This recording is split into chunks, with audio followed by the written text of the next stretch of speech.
I am Claire, 33 years old, and my entire life was a punchline to my family's cruel joke. My mother laughed in my face and told me I would never own a home like my golden brother. My father nodded, while my brother smirked, asking if I was jealous. I did not argue. I paid the massive bill and checked a text confirming I was about to evict my brother from the mansion he was bragging about. Before I continue, let me know where you are watching from below. Hit like and subscribe if you have ever had to stand up to a family who underestimated your worth. Pay the bill, Claire. It is the absolute least you can do, since you will never own a house like your brother's in a million years. The black leather check presenter slid across the white linen tablecloth, knocking into my half-empty water glass. My mother, Patricia, did not even look at me as she shoved the $1,200 steakhouse bill in my direction. She was too busy admiring the diamond tennis bracelet my brother Brandon had just bought her for Thanksgiving. "Your mother is right, my father," Richard chimed in, swirling the expensive red wine he had ordered without checking the price. "You should be grateful we even invited you to celebrate with us." Brandon just closed on a $3.5 million mansion in Winnetka. That is what real success looks like. You should take notes instead of sitting there looking so miserable. I looked across the table at my older brother. At 36, Brandon was a wealth manager who wore custom Italian suits and carried himself like he owned the entire city of Chicago. He leaned back in his chair, flashing a perfectly white, arrogant smile. "Come on, Dad. Do not be too hard on her," Brandon said. "It is natural that she is jealous of my success, right? It must be hard working paycheck to paycheck." "Do not worry, Claire. I will invite you over so you can see what actual luxury looks like." I did not raise my voice. I did not defend myself. I had learned a long time ago that arguing with my family was like screaming into a void. They had already written my story, and in their minds, I was the eternal failure. I simply opened my purse, reached into my wallet, and pulled out a heavy titanium Centurion card. I placed it down gently on top of the receipt. Before the waiter could even approach our table, my mother snatched the card up, holding it between her manicured fingers like it was covered in dirt. "Opening another credit card you cannot possibly pay off," Patricia mocked. "You know this is exactly why you are in this position. You drop out of business school to play pretend as an interior decorator, and now you are maxing out credit cards just to buy us dinner. Do not expect us to bail you out." I reached across the table and smoothly pulled the card from her grip, handing it directly to the waiter who had just arrived. "It is fully paid off, Mom," I said, keeping my tone perfectly neutral. "And I am happy to treat the family tonight. Please consider it my contribution to Brandon's massive new milestone." Brandon chuckled, shaking his head. "You always try so hard to look like you are doing well, Claire. It is honestly embarrassing. A metal credit card does not hide the fact that you drive a standard sedan and live in a basic apartment. You really need to grow up and get a real corporate job right now." "That is exactly what I tell her," Richard agreed loudly. "We threw away tens of thousands of dollars on her tuition, and for what? So she can pick out throw pillows. It is a complete waste of potential. Look at Brandon. He manages wealth for the top 1%. You are just building up debt." I took a slow sip of my water, letting their insults wash over me. Tearing me down was the glue holding their fragile egos together.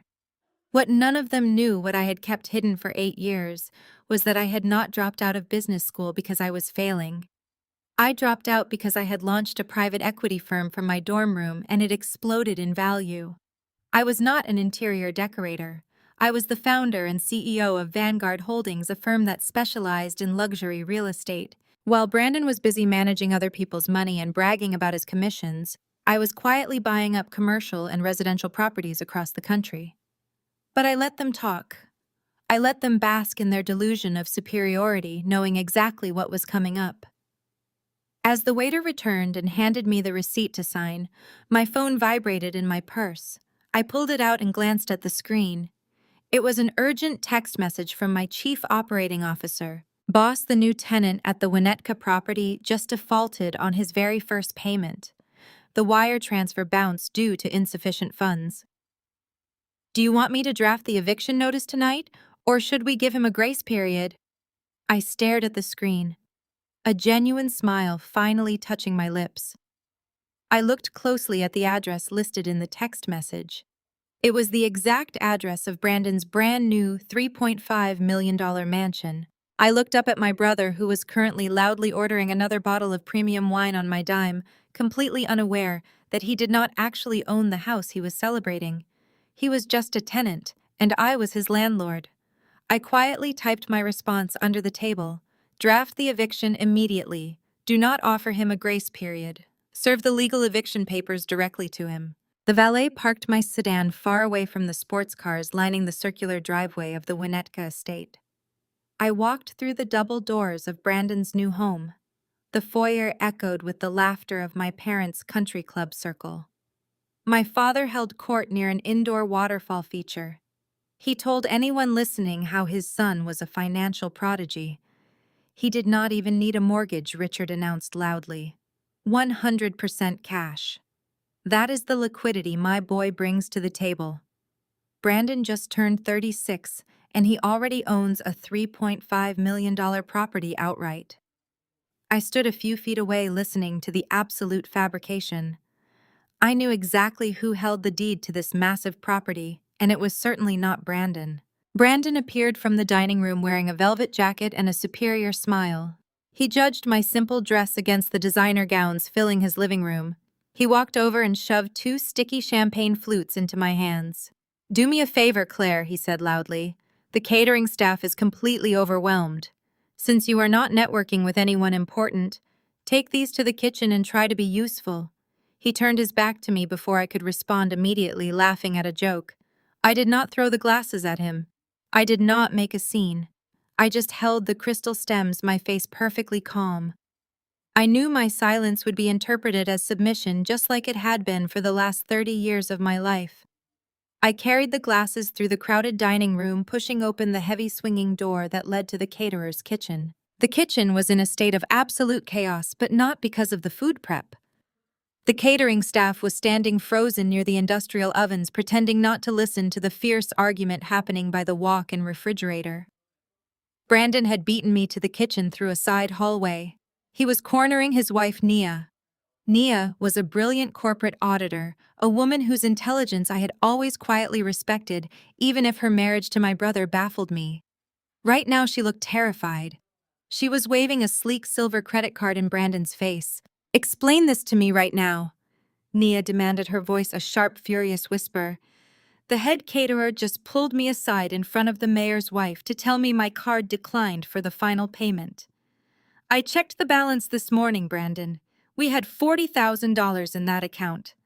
"Where is it?" Brandon grabbed her wrist, forcing her hand down. He looked frantically at the catering staff, then leaned in close to her face. "Keep your voice down," he hissed. "You are making us look like trash." "It is a bank glitch. The wealth management portal was doing a system update this weekend and it froze the secondary accounts. I told you about this on Thursday." Nia shook her head, her braids flying. "You absolutely did not tell me that. You told me the catering was fully covered. I am the one standing out there looking like a fool." Brandon scoffed, using his height to intimidate her. "Stop being so dramatic. You always panic over nothing. It is a glitch. I will call the bank manager tomorrow morning and scream at him. Just put it on another card." "I cannot put $5,000 on another card," Nia shot back. "You told me to cancel my personal cards when we bought the house to lower our debt-to-income ratio." Brandon rolled his eyes, a gesture of profound disrespect. "Then figure it out, Nia. You are supposedly a financial auditor. Audit something. Do not ruin my housewarming party just because you forgot how to handle basic logistics." Brandon turned on his heel and stormed past me, completely ignoring my presence as he shoved his way back out into the party. Nia leaned against the stainless steel refrigerator door, pressing her palms against her eyes. She took a deep, shuddering breath, trying to compose herself before facing the crowd of wealthy strangers outside. I stepped forward, placing the empty champagne glasses on a nearby counter. Nia jumped, startled by my sudden appearance. She quickly wiped her eyes, pasting on the fake, polite smile she reserved for her in-laws. "I am sorry, Claire," she said, her voice tight. "I did not see you there." We are just dealing with a minor banking issue. I walked straight up to her. You do not have to lie to me, Naya. I heard everything. Her shoulders slumped, the fake smile melting away into pure exhaustion. She looked at the head caterer who was hovering near the exit holding a clipboard. The caterer needs $500 in cash just to keep serving the hot appetizers for the next 2 hours, Nia whispered, looking at the floor in absolute humiliation. I do not have a single dollar on me. My debit card is locked. My credit card is declined. I cannot ask your parents, they will never let me live it down. Can you please, just this once, lend me $500? I will pay you back the second the bank opens tomorrow. I did not ask any questions. I reached into my clutch, pulled out a thick stack of $100 bills, and counted out 5. I pressed the cold cash directly into her trembling hand. Take a breath, Nia, I said softly. Go pay the caterer. Go enjoy your party. Nia squeezed her eyes shut, a tear escaping down her cheek as she clutched the money. Thank you, Claire. You have no idea what this means to me. She turned and rushed over to the head caterer. I watched her go, my expression hardening into ice. Brandon claiming a bank glitch was a lie. I simultaneously texted my team. Run a full forensic audit on Brandon's brokerage firm. Today. I watched the screen of my phone confirm the message was delivered. My legal team at Vanguard never slept. By tomorrow morning, I would have every hidden offshore account, every shadow ledger, and every dirty financial secret my brother had ever tried to bury. I slipped the phone back into my clutch and looked up just in time to see Naya slide the $500 into the caterer's waiting hand. The caterer nodded, the tension dissolving from his shoulders, and immediately began barking orders to his staff to bring out the next round of expensive Wagyu sliders. The crisis was over. The perfect facade of Brandon's wealthy life was safe for another hour. But Brandon could never just leave things alone. The heavy wooden swinging door connecting the kitchen to the dining room violently flew open. It slammed against the tiled wall with a sharp, echoing crack. Brandon stormed back into the kitchen, his face flushed an angry red beneath his perfectly styled hair. He had come back to continue berating his wife, but his eyes locked onto Nia, stepping away from the caterer, and then darted straight to me as I clicked my designer clutch shut. He possessed the cunning, paranoid instincts of a cornered animal. He knew exactly what had just happened. Brandon marched across the kitchen floor, his expensive leather shoes slapping hard against the pristine white tiles. He bypassed Nia completely. He grabbed my upper arm with a bruising, aggressive grip and yanked me toward the back of the kitchen. I did not struggle. I simply let him pull me, keeping my face entirely devoid of emotion. He shoved open the frosted glass door of the massive walk-in pantry and dragged me inside, slamming the door shut behind us to cut off the prying eyes of the catering staff. The heavy door silenced the clatter of the kitchen and the distant bass of the party music. We were surrounded by floor-to-ceiling shelves stocked with imported caviar, truffles, and artisanal cheeses. The air was cold, chilled to preserve the expensive inventory, but Brandon was burning with absolute fury. What do you think you are doing? Brandon spat, his voice a venomous whisper that echoed in the tight space. He pointed a shaking finger directly at my face.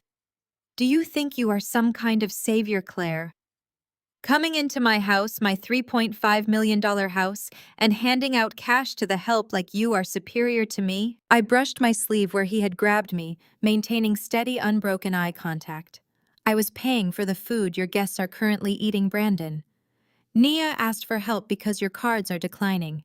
I handled it quietly. You should be thanking me. Thanking you? Brandon let out a harsh, bitter laugh. He turned and viciously kicked a stainless steel trash can. It crashed into a shelf of expensive olive oils, denting the metal and rattling the glass bottles. Thanking you for making me look broke in front of my own wife. You always do this. You show up with your little savings from whatever decorating gigs you manage to scrounge up, and you try to act like you are on my level. You are not on my level. You are a college dropout. He took a step closer, his chest heaving with misplaced outrage. I want you out of my house. Grab your cheap coat, walk out the back door so my important friends do not have to look at you, and leave. You are an embarrassment to this family. I stood my ground, my posture perfectly straight. The audacity of this man standing in a house I technically owned calling me broke was almost poetic. I did not flinch. Instead, I weaponized the exact past he loved to throw in my face. Broke? I asked, my voice dropping to a deadly quiet register. Are we really talking about being broke, Brandon? Like when you convinced mom and dad to completely drain my college tuition fund so you could pay for your massive extravagant wedding, you needed the ice sculptures, you needed the imported orchids, you needed to look like a king for your finance buddies. And because of your desperate need to look rich, I was left with nothing. I worked 3 night shifts a week cleaning commercial office buildings just to survive my sophomore year. I smelled like bleach and floor wax while you were busy playing a wealthy aristocrat in the Hamptons. Brandon sneered, completely unbothered by the truth of his own selfishness. You dropped out because you could not handle the pressure of an elite university. Dad said it himself. You lacked the discipline. The tuition money was an investment in the family brand. My wedding brought in clients. It established trust. It built my empire. You were never going to use that degree anyway. I took a step towards him, closing the distance. My heels clicked against the cold floor. An empire built on other people's money is not an empire, Brandon. It is a house of cards. And right now, your cards are declining for a platter of mini burgers. You are pathetic. Brandon's face contorted into an ugly, triumphant mask. The vein in his neck pulsed. He leaned down, bringing his face uncomfortably close to mine. He smiled, a sickening display of pure malice. You think you are so smart, Claire? Brandon whispered, his breath hot against my cheek. You think you hold the high ground because you handed my wife a few crumpled bills, but you have no idea how this family actually works. You really think mom and dad just gave me your college fund because I asked nicely? They gave it to me because they know I am the only one in this family who actually matters. He let out a low, dark chuckle that vibrated in the small room. I did not just take your tuition, Claire. That was small change. How do you think I covered the $200,000 down payment for this house? A house you could never afford in 10 lifetimes. I stared at him, keeping my breathing completely even. I knew he was financing this house through a shadow company, but the down payment origin was a missing puzzle piece. Brandon leaned back, crossing his arms over his velvet jacket, savoring the absolute destruction he thought he was about to unleash. I had a slight liquidity issue last month, Brandon said, his voice dripping with arrogance. The traditional banks were being difficult with their underwriting. So Mom decided to help me out. She went into her old tax files. She gave me your social security number. I took out a commercial loan in your name to secure the cash for this property. You did not just buy the appetizers tonight, Claire. You bought the whole house. I pushed past Brandon, ignoring the furious breath leaving his lungs. The heavy glass door of the pantry swung shut behind me, muting his outrage.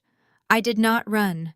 I walked with the deliberate pace of a woman who knew exactly where the exits were and exactly who she was going to burn down before using them. I strode through the catering kitchen, past the staff, and pushed through the double doors into the main living room. The space was packed with the North Shore elite, a sea of tailored suits and designer cocktail dresses. The air buzzed with the clinking of crystal and privileged conversation. My mother stood near the grand piano, holding court, with women draped in pearls. She was in the middle of a story, her manicured hands fluttering in the air to emphasize some fabricated point about her family. I did not pull her aside. I did not lower my voice to protect her reputation. I stopped directly in front of her, forcing the wealthy women to step back in surprise. You gave Brandon my social security number. I stated it clearly, my voice carrying over the soft jazz playing from the hidden speakers. The women around my mother went still. My mother's smile froze, turning brittle and sharp. She glanced nervously at her friends before turning her piercing glare on me. What on earth are you talking about, Claire? Keep your voice down. You are making a terrible scene. I did not lower my voice. I took a step closer, invading her personal space. Brandon just confessed in the pantry. He could not secure the financing for this mansion because his personal credit is absolute garbage. You gave him my social security number so he could use my pristine credit to forge a cosigner application. You committed federal identity theft. Patricia did not gasp. She did not cry or deny it.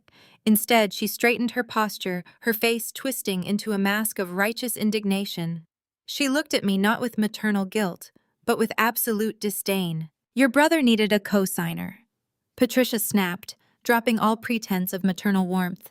You are single and hoarding your little decorator money in some basic checking account. Family helps family, Claire. Brandon is building a legacy. He needed liquidity, and you were sitting on excellent credit doing absolutely nothing with your life. You should be honored to help your brother establish himself in this neighborhood. A heavy hand slammed onto my shoulder, gripping the silk fabric of my dress tightly.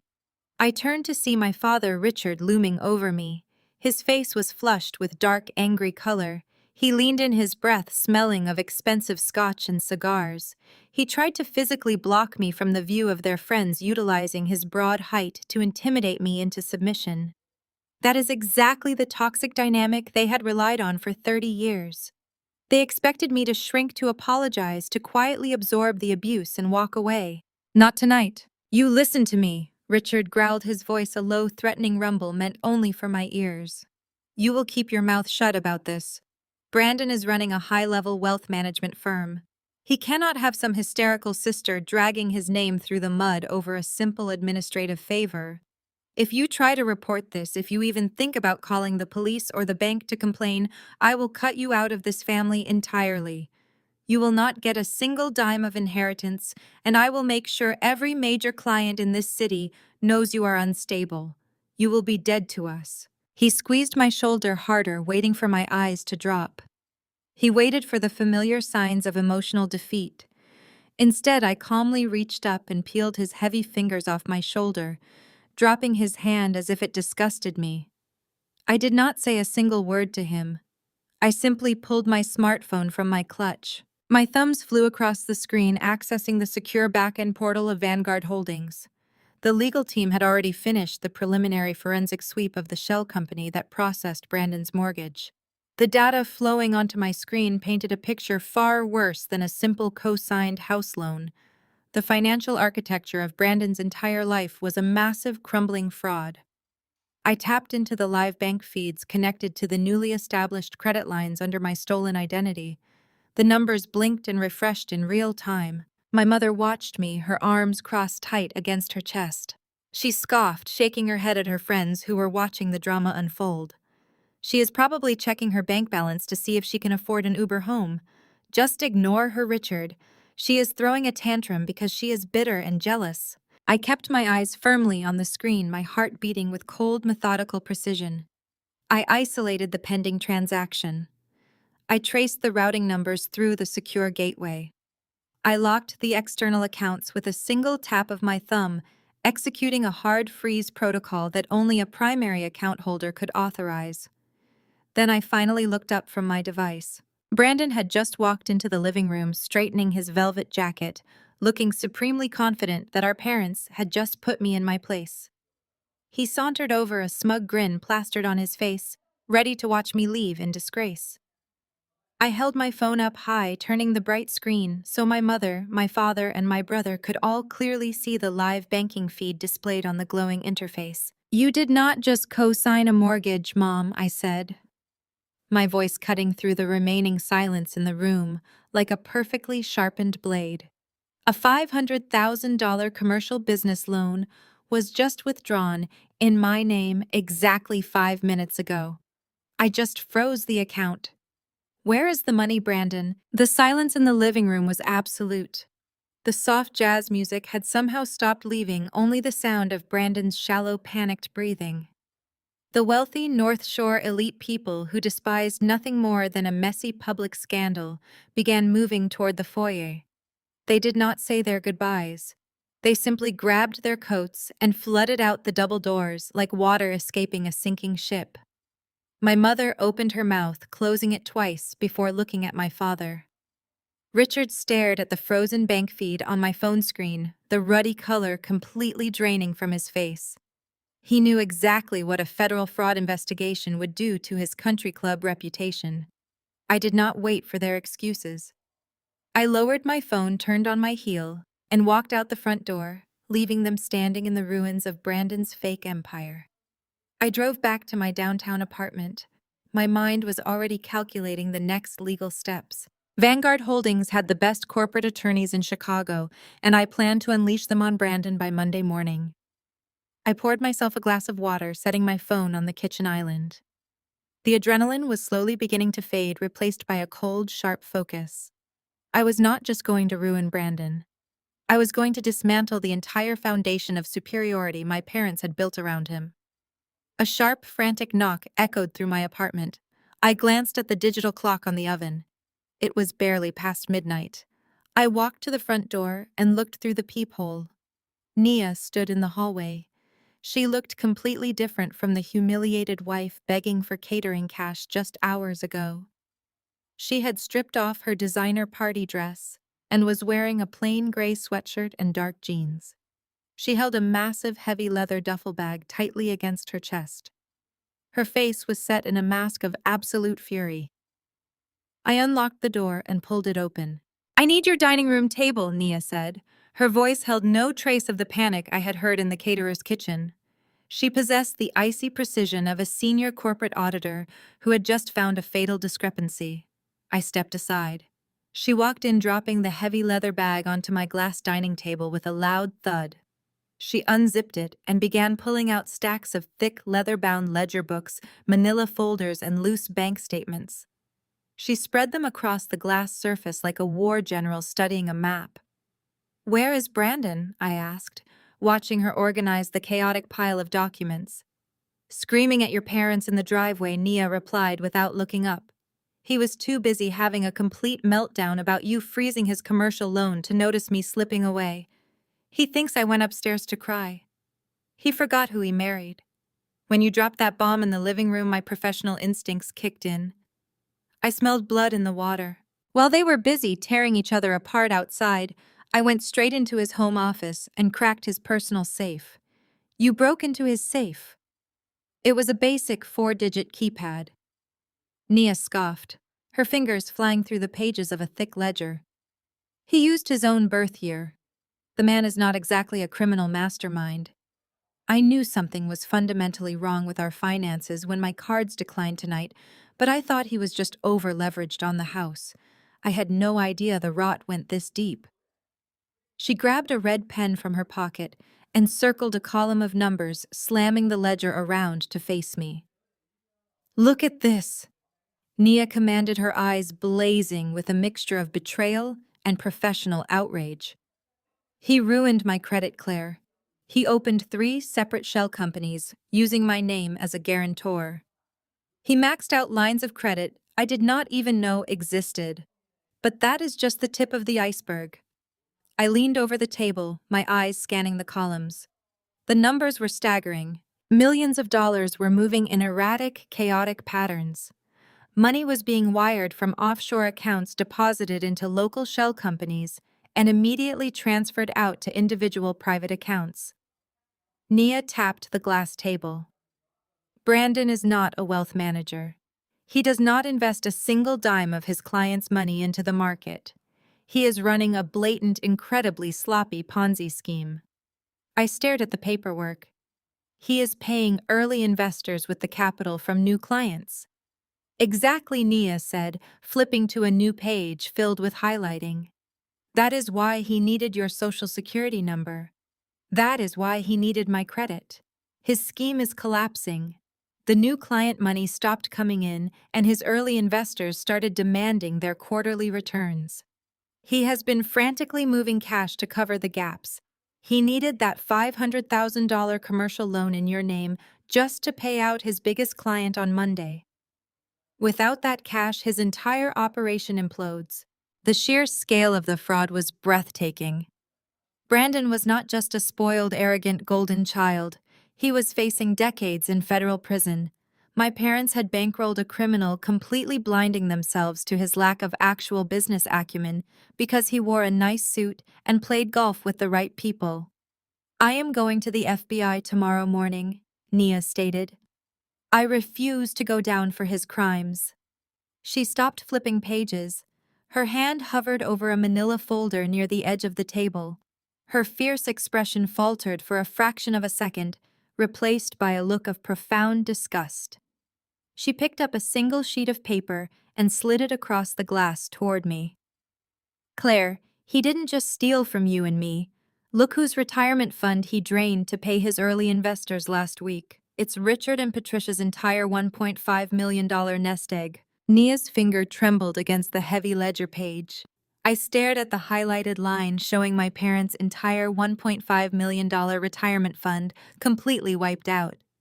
He had cannibalized his own parents to keep his fake empire afloat for just one more week. I looked up at Nia.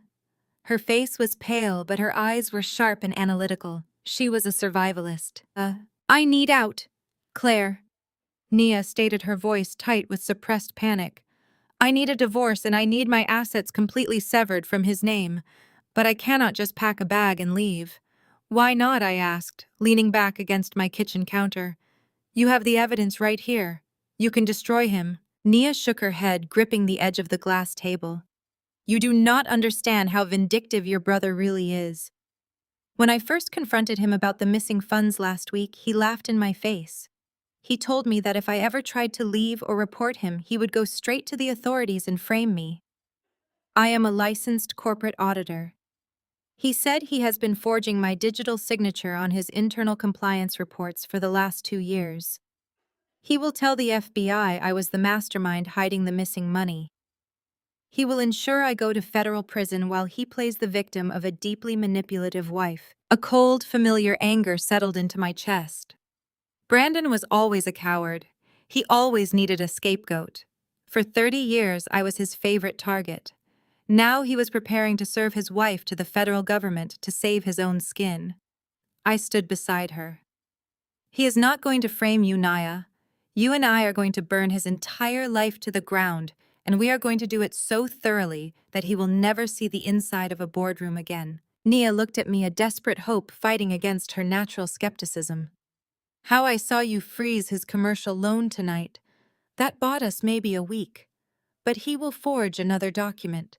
He will manipulate your parents into giving him more money. He will find a way out. He always does. Not this time, I said. I walked to my desk and picked up my laptop. I brought it back to the dining table, setting it down right on top of Brandon's fraudulent ledgers. It was time to show Nia exactly who she was dealing with. I opened the screen and typed in my master administrative credentials. The heavy encrypted portal for Vanguard Holdings loaded instantly. The dashboard displayed billions in managed assets, global real estate acquisitions, and commercial equity portfolios. Nia leaned in, her brow furrowing as she processed the screen. She looked at the corporate logo, then at my name listed as the sole founder and chief executive officer. What is this? Nia asked, her voice dropping to a confused whisper. I thought you decorated houses. Your mother told me you barely made enough to cover your rent. I tapped the screen. I do not decorate houses, Nia. I buy them. I buy commercial high-rises. I buy distressed assets. I started Vanguard Holdings from my dorm room 8 years ago.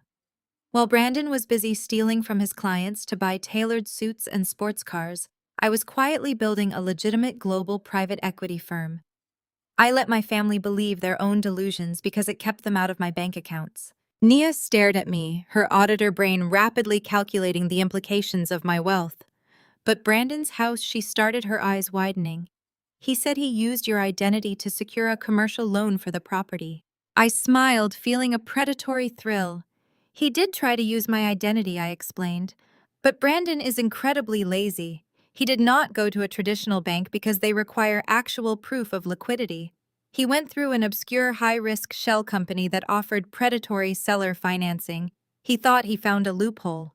He thought he outsmarted the system. I clicked a folder on my desktop and opened the deed to Brandon's Winnetka mansion. I highlighted the name of the holding company that issued his mortgage, read the parent company name I instructed. Nia leaned closer, her eyes scanning the fine print. Vanguard Holdings. She breathed out, her hands flying to her mouth. You own the holding company. You are his lender. I own the house, I corrected her. He is just a tenant who defaulted on his very first payment, And because he committed federal fraud to secure the lease, I do not have to give him a 30-day eviction notice. I can throw him out on the street immediately. Before Nia could respond, my phone vibrated violently against the glass table. It was a notification from the family group chat. Brandon was already spinning his narrative. I picked up the phone. Brandon had sent a massive paragraph to my parents and me. Claire hacked my accounts to ruin my business, the message read. She is insanely jealous of my success and used some cheap tech trick to freeze my legitimate commercial loan. Mom, Dad, I need you to force her to unfreeze the $500,000 right now, or I will lose the house. She is trying to destroy the family legacy. My mother replied instantly. Claire, fix this immediately. How dare you attack your brother after everything we have done for you? You are a spiteful, bitter disappointment. Unfreeze the money or do not ever speak to us again. Nia watched my face, waiting for my reaction. She did not realize I was numb to their toxicity. I felt nothing but a cold, driving need for absolute justice. I tapped the reply box and typed my response. I found a way to save your house. Come to my place for tea this Sunday. We will settle everything. The winding roads of Barrington Hills were a stark contrast to the dense concrete of the city. Richard drove his luxury sedan with aggressive impatience, taking the sharp curves of the exclusive suburb far too fast. In the passenger seat, Patricia loudly adjusted her designer sunglasses and complained about the ridiculousness of this entire excursion. She had spent the last 40 minutes ranting about my sheer audacity. In her mind, I was throwing a childish tantrum over a simple family favor. Brandon sat in the back seat, uncharacteristically silent. He clutched a leather briefcase to his chest, his knuckles white. The briefcase contained his fabricated financial ledgers and the forged mortgage documents he intended to use to force me into submission. He was sweating through his expensive polo shirt. They fully expected the GPS to lead them to a cramped, run-down apartment complex on the outskirts of the county. They expected peeling paint, a cracked driveway, and a dingy living room, where they could corner me, shout me down, and bully me into unfreezing the $500,000 Brandon desperately needed to stop his Ponzi scheme from collapsing. Instead, the digital map directed Richard to turn onto a heavily wooded private road. The trees cleared, revealing a towering fortified steel gate set into massive stone pillars. Beyond the imposing barrier sat a $12 million ultra-modern glass and architectural steel estate. The property was a masterpiece of contemporary design, perched flawlessly on a manicured hill overlooking a pristine private lake. Richard slammed on the brakes, staring through the windshield in absolute confusion. He checked the address on his phone 3 times. This cannot possibly be the right place, Richard muttered, hitting the steering wheel. The navigation system must be malfunctioning. There is no way your sister lives in this zip code. Patricia rolled down her window and scoffed, eyeing the sprawling estate with immediate bitter envy. Do not be ridiculous, Richard. She obviously does not live here. She is probably just picking out throw pillows for whoever owns this compound. Or maybe she is picking up extra cash scrubbing their toilets. You know how she struggles. She is just using her client's address to try and look important for our meeting. It is honestly pathetic. Buzz the intercom so we can get this over with. Richard leaned out the window and pressed the silver button on the call box. Before he could even announce his name, the massive steel gates silently glided open.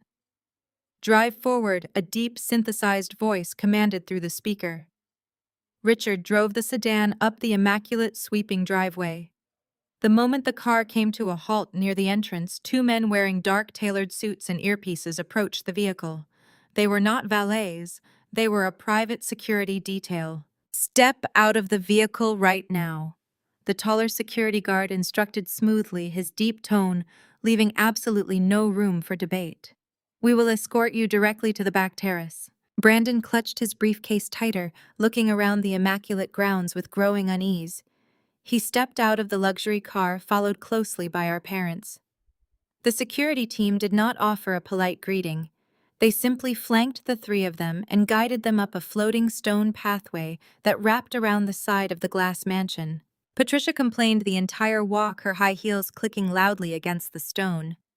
She demanded to know who actually owned the property and loudly insisted they were only there to collect her extremely ungrateful daughter.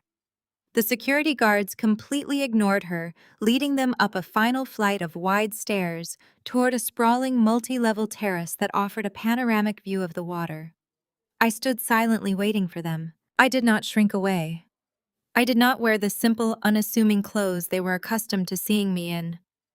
I stepped out through the sliding glass doors wearing a razor-sharp, custom-tailored midnight blue Tom Ford suit. The cut was aggressive, projecting absolute power and authority.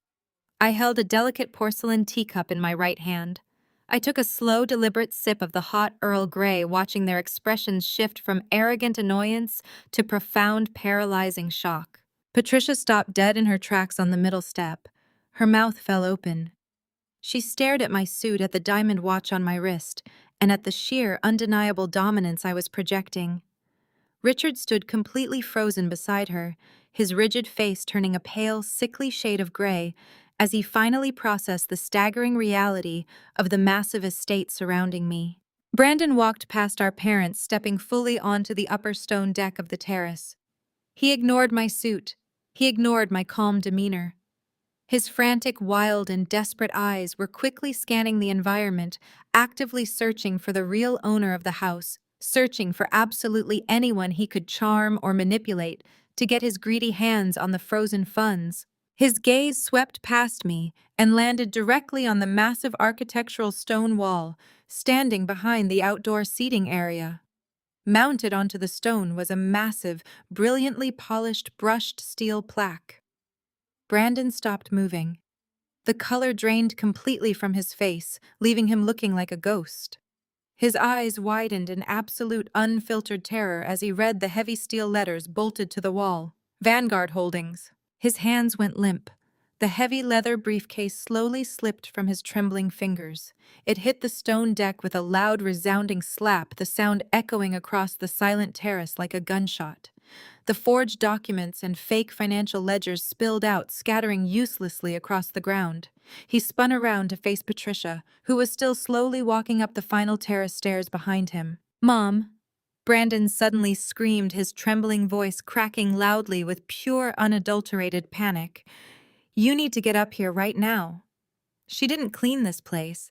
Vanguard is the company that actually owns my debt." Patricia reached the top of the stone stairs, her breath coming in heavy, irritated gasps. She clutched her designer handbag as if it were a shield against the imposing modern architecture surrounding us.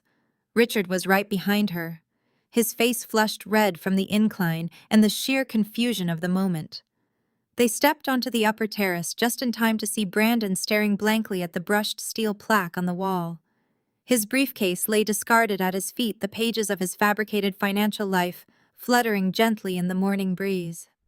Richard stepped over the scattered papers, ignoring his son's obvious panic. He glared at me. He took in the tailored Tom Ford suit, the diamond watch, and the absolute stillness of my posture. His face twisted into an ugly mask of paternal condescension. He refused to accept the reality staring him right in the face. "Who did you sleep with to get access to this property?" Richard demanded, his voice echoing sharply across the open terrace. "You are making a complete fool of yourself, Claire. You drag us out to some billionaire client's house on a Sunday morning just to play dress-up and stage a ridiculous stunt. Do you think we are stupid? I know exactly how much you make. You cannot afford to breathe the air in this zip code.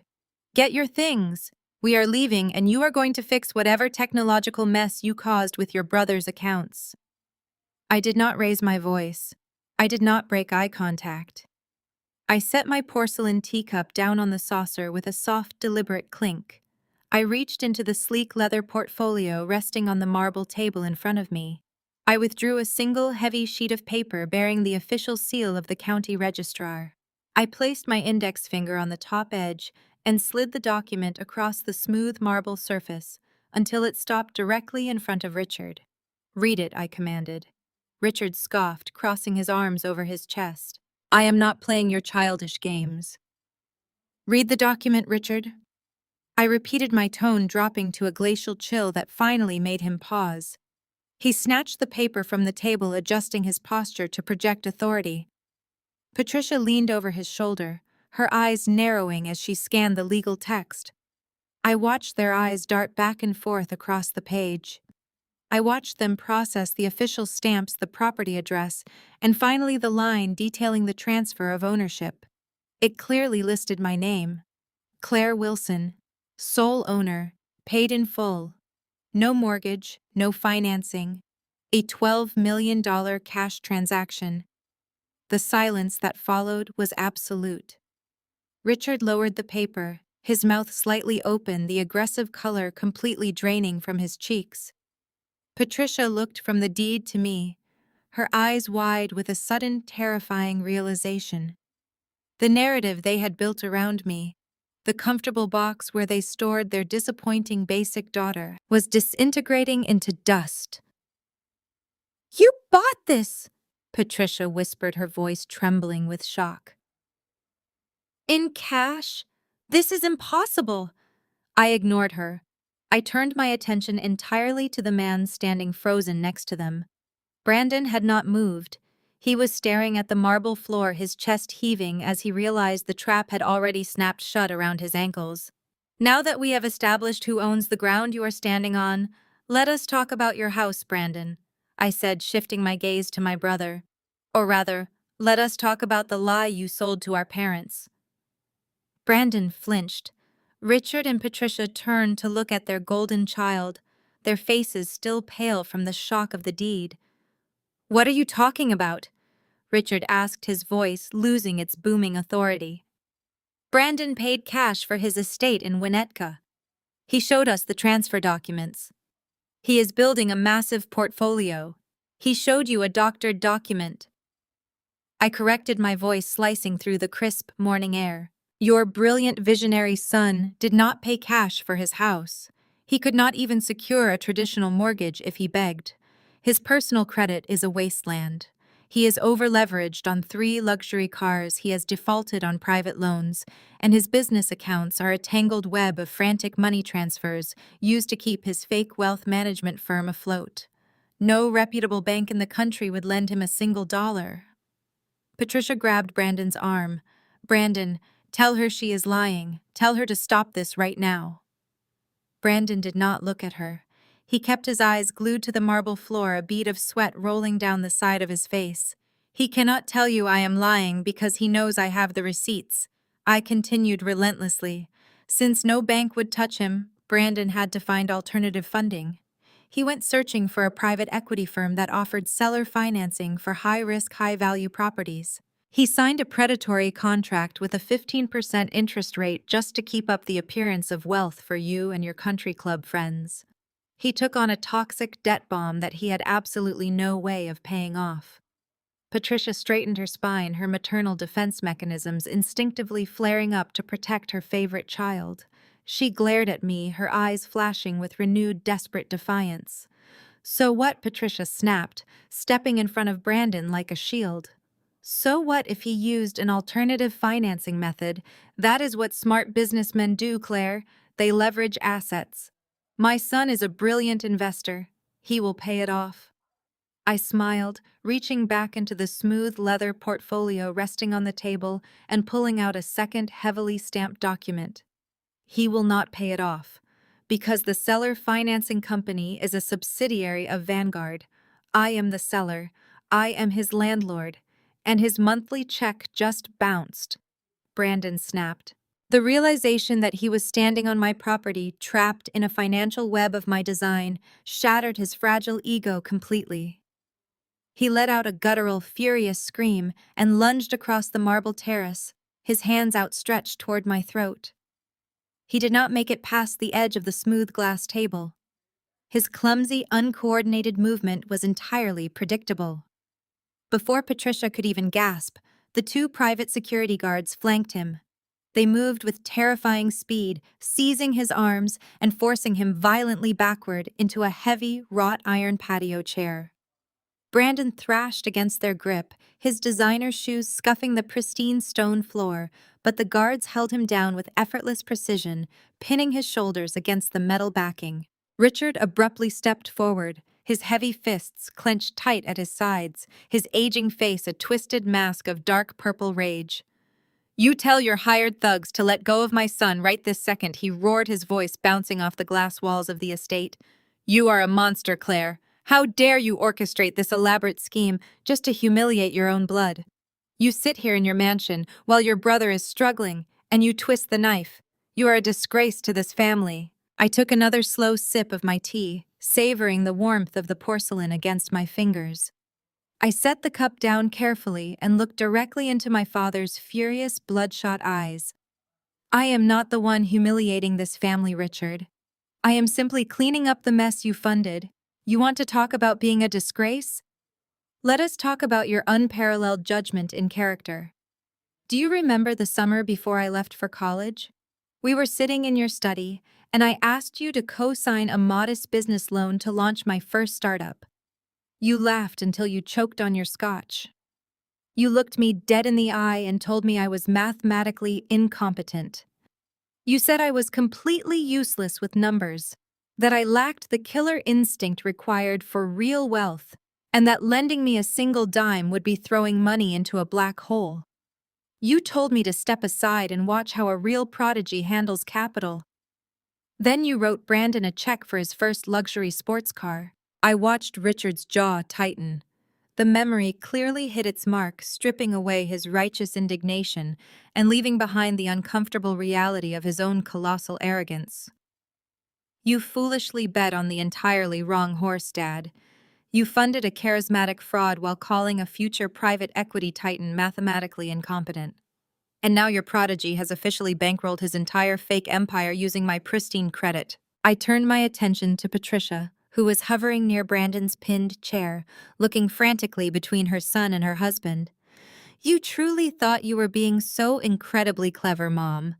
You handed Brandon my social security number thinking I was just some naive decorator hoarding a basic checking account. You thought I would never notice the credit inquiries. But when you run a global financial firm, your personal identity is locked behind enterprise-grade security algorithms. The moment Brandon submitted that forged co-signer application for the seller financing deal, my internal compliance team flagged the geographic anomaly.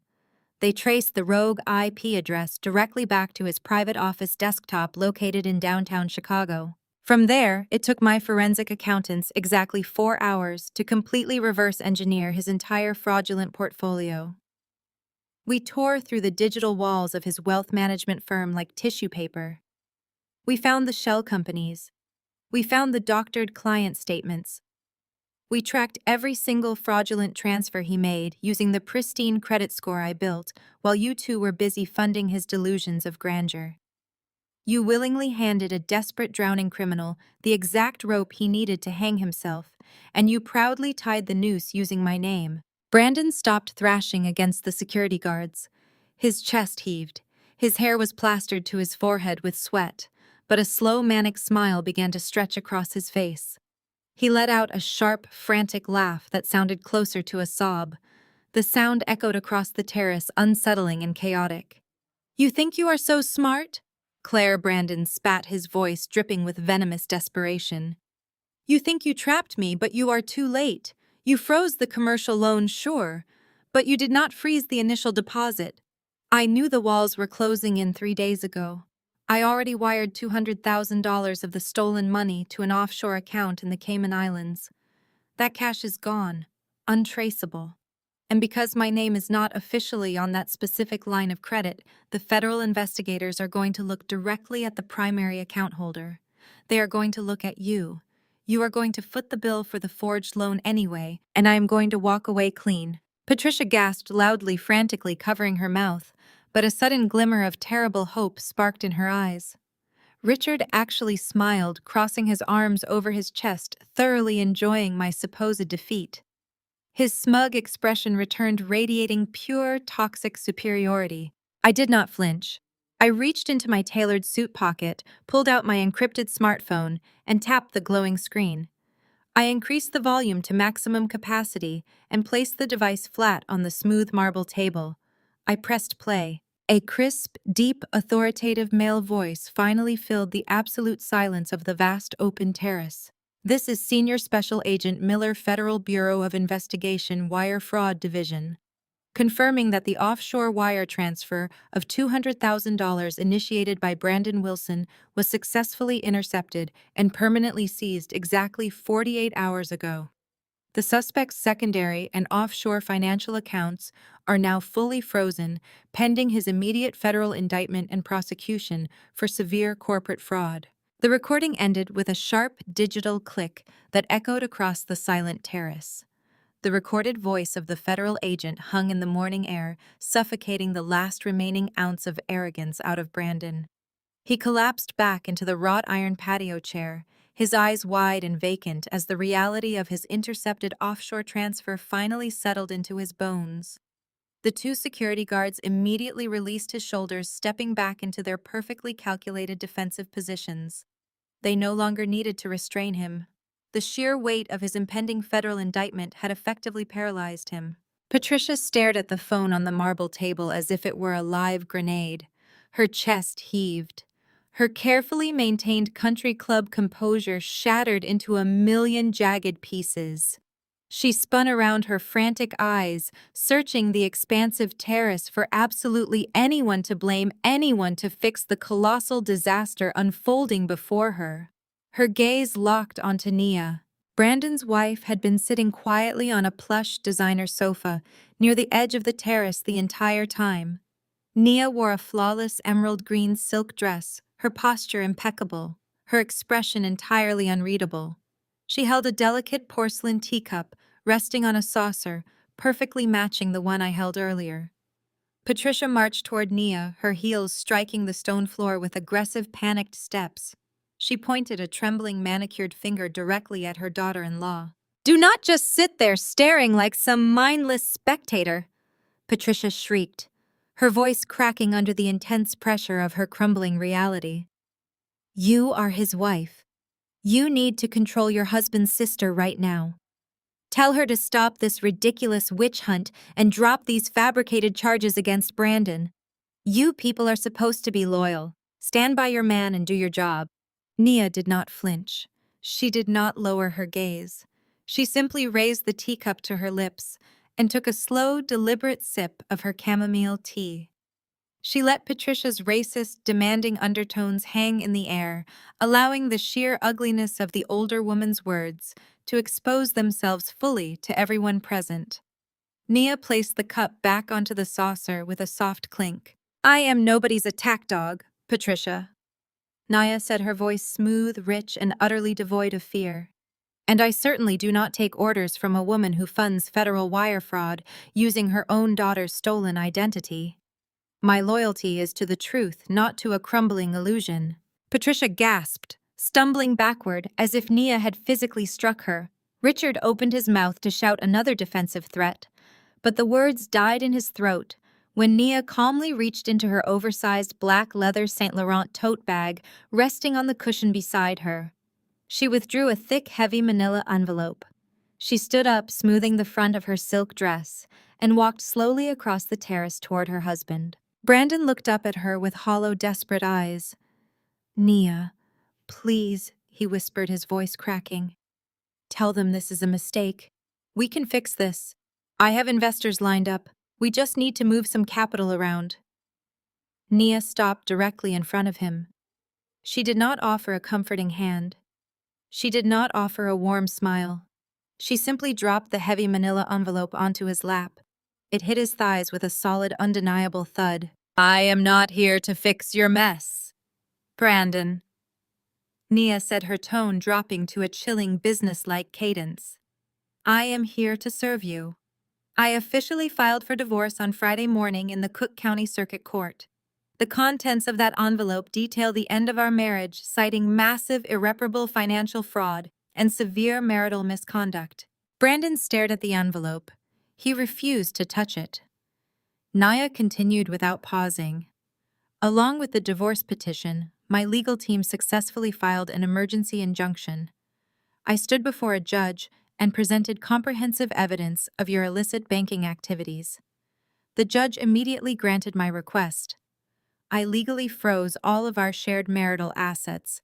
You do not have access to a single joint checking account, savings fund, or real estate holding. You cannot sell the cars, you cannot liquidate the art, and you cannot touch my personal wealth to pay your impending legal fees. Every penny is locked behind ironclad court orders. Brandon's hollow despair instantly mutated into explosive defensive rage. His face turned a deep, blotchy crimson. He leaped up from the iron chair, the heavy manila envelope clattering uselessly onto the stone floor beside him. The two security guards immediately stepped forward, but I raised my hand slightly, signaling them to hold their positions and just let him speak freely. You think you are walking away from this untouched? Brandon screamed, spittle flying from his lips as he pointed a shaking finger directly at his wife. You are going down right alongside me, Nia. You are a senior forensic auditor at a top-tier accounting firm. You have degrees in compliance and corporate taxation. You lived in the house, you drove the cars, and you enjoyed the luxury vacations. The federal government will never believe you were completely blind to where the money was coming from. They will drag you into the courtroom and indict you as a willing accomplice. You are going to share a prison cell with me. Nia did not flinch at his unhinged, desperate tirade. She simply crossed her arms over her chest and offered him a slow, incredibly cold smile that radiated absolute, impenetrable confidence. Her dark eyes locked onto his, completely dismantling his final pathetic threat. I am fully aware of my professional credentials, Brandon Nia replied smoothly. That is precisely why I handed your hidden secondary ledger directly to the Securities and Exchange Commission on Friday afternoon. They were extremely grateful for my detailed, comprehensive cooperation. The federal government already granted me full, unconditional whistleblower immunity. You are going down entirely alone. Securities and Exchange Commission, whistleblower immunity.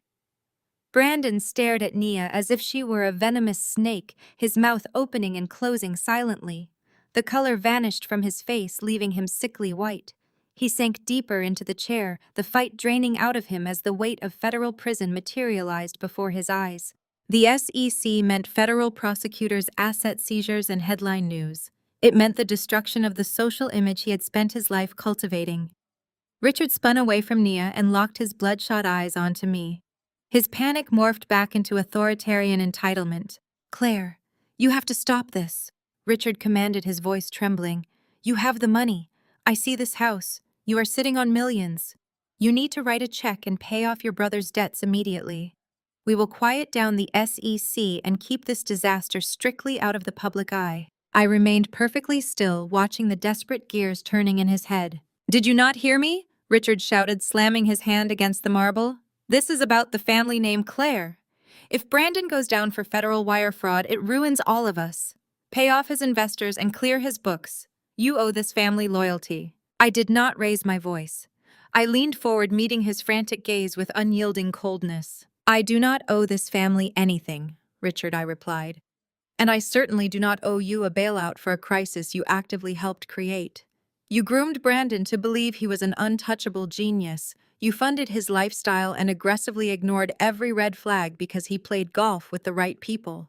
You fed his delusion, and now you want a blank check to cover the damages. The answer is no. I will not pay a single dime to rescue him. Patricia let out a gasp, stepping forward. You cannot do this to your own brother, Claire. He made a mistake. But if you have the money, you have to save him. He is family. He is a criminal, Mom, I corrected her sharply, and his mistakes are not just a few misplaced accounting errors. He actively preyed on people. Richard sneered, his fear briefly overridden by his ingrained habit of defending his son. He is a wealth manager, Claire. He deals with high-net-worth individuals. They assume a certain level of risk when they invest in aggressive portfolios. We just need to make them whole. Just pay the balance, and we can all walk away from this nightmare. I slowly shook my head, feeling a dark, bitter sense of satisfaction welling up inside my chest. You really do not understand the sheer scale of his incompetence, Richard, I said quietly. You think he was just playing fast and loose with corporate hedge funds. You have absolutely no idea who he actually stole from to keep his Ponzi scheme afloat. I unclasped the brass lock on my leather portfolio for the third time. I reached inside and pulled out a thick, glossy blue folder. It was a standard high-end client portfolio binder bearing the embossed gold logo of Brandon's wealth management firm. The exact same binder Richard proudly displayed on his desk at home. I slid the blue folder across the marble table. It glided effortlessly, stopping an inch from Richard's fingertips. Richard frowned, looking down at the familiar gold logo. "What is this?" he demanded, his voice dropping to a suspicious mutter. "That is your personal wealth management portfolio," I stated clearly. "The one Brandon has been actively managing for you for the past 7 years. The one that holds the entirety of your liquid retirement assets, your stock options, and the equity from the sale of your previous company." Richard let out a harsh, dismissive scoff. "I know what my portfolio looks like, Claire. Brandon sends me the updated yield reports every single quarter. My funds are performing beautifully. We are up 12% year over year. I do not need you auditing my personal finances." "I did not audit your finances, Richard," I replied, my voice dropping to a deadly whisper. "Nia did. She brought that specific folder to my office yesterday morning before she went to the SEC. I suggest you open it." Richard hesitated.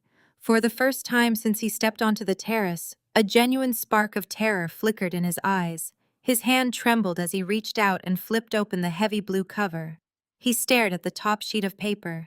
It was a certified bank statement officially stamped and verified by the primary holding institution. I watched his eyes scan the numbers. I watched his breathing stop completely. The aggressive flushed color in his face drained away in a matter of seconds, leaving his skin a terrifying ashen gray. His jaw went slack. The paper trembled violently in his grip. "What is this?" Richard choked out, his voice barely a rasp. "This is wrong. This is a misprint." "It is not a misprint," I said, slowly enunciating every single word, so the reality would shatter his remaining delusions. "Brandon did not invest your retirement fund, Dad. When his aggressive portfolios collapsed last year, he panicked.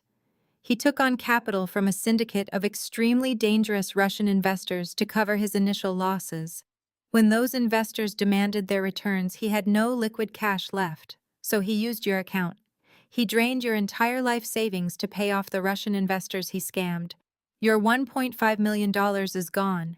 Your balance is exactly zero." The silence that followed was absolute, far heavier than any physical weight. Richard's knees suddenly buckled. He collapsed forward, his hands slapping against the cold marble table to keep himself from hitting the ground. Patricia screamed his name, rushing to grab his arm, but he did not respond. He just stared at the empty number, his breath coming in shallow, ragged gasps as his entire world disintegrated. Richard remained slumped over the marble table, his fingers clawing uselessly at the polished stone as he struggled to pull oxygen into his lungs.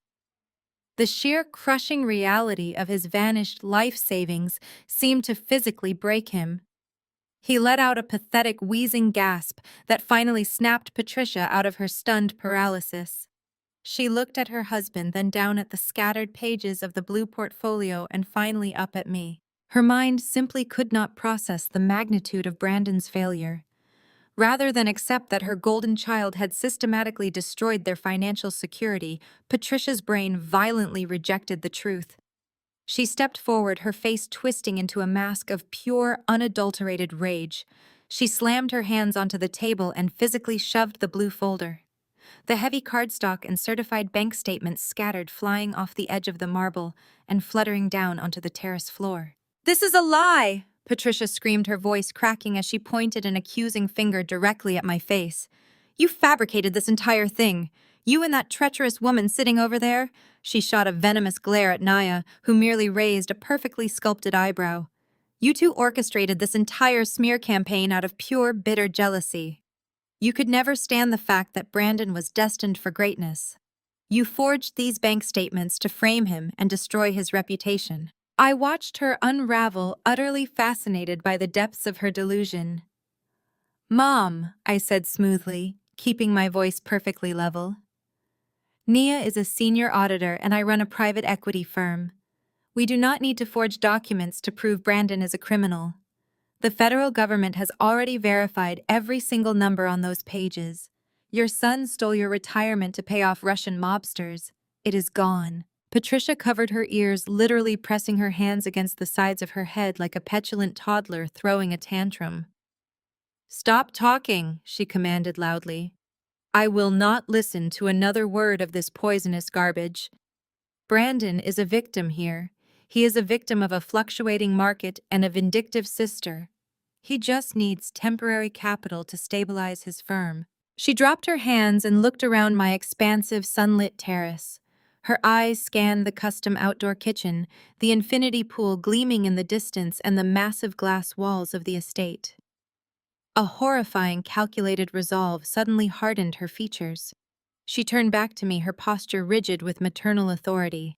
"You created this massive technological mess," Claire Patricia declared, her tone shifting to a bizarrely confident demand.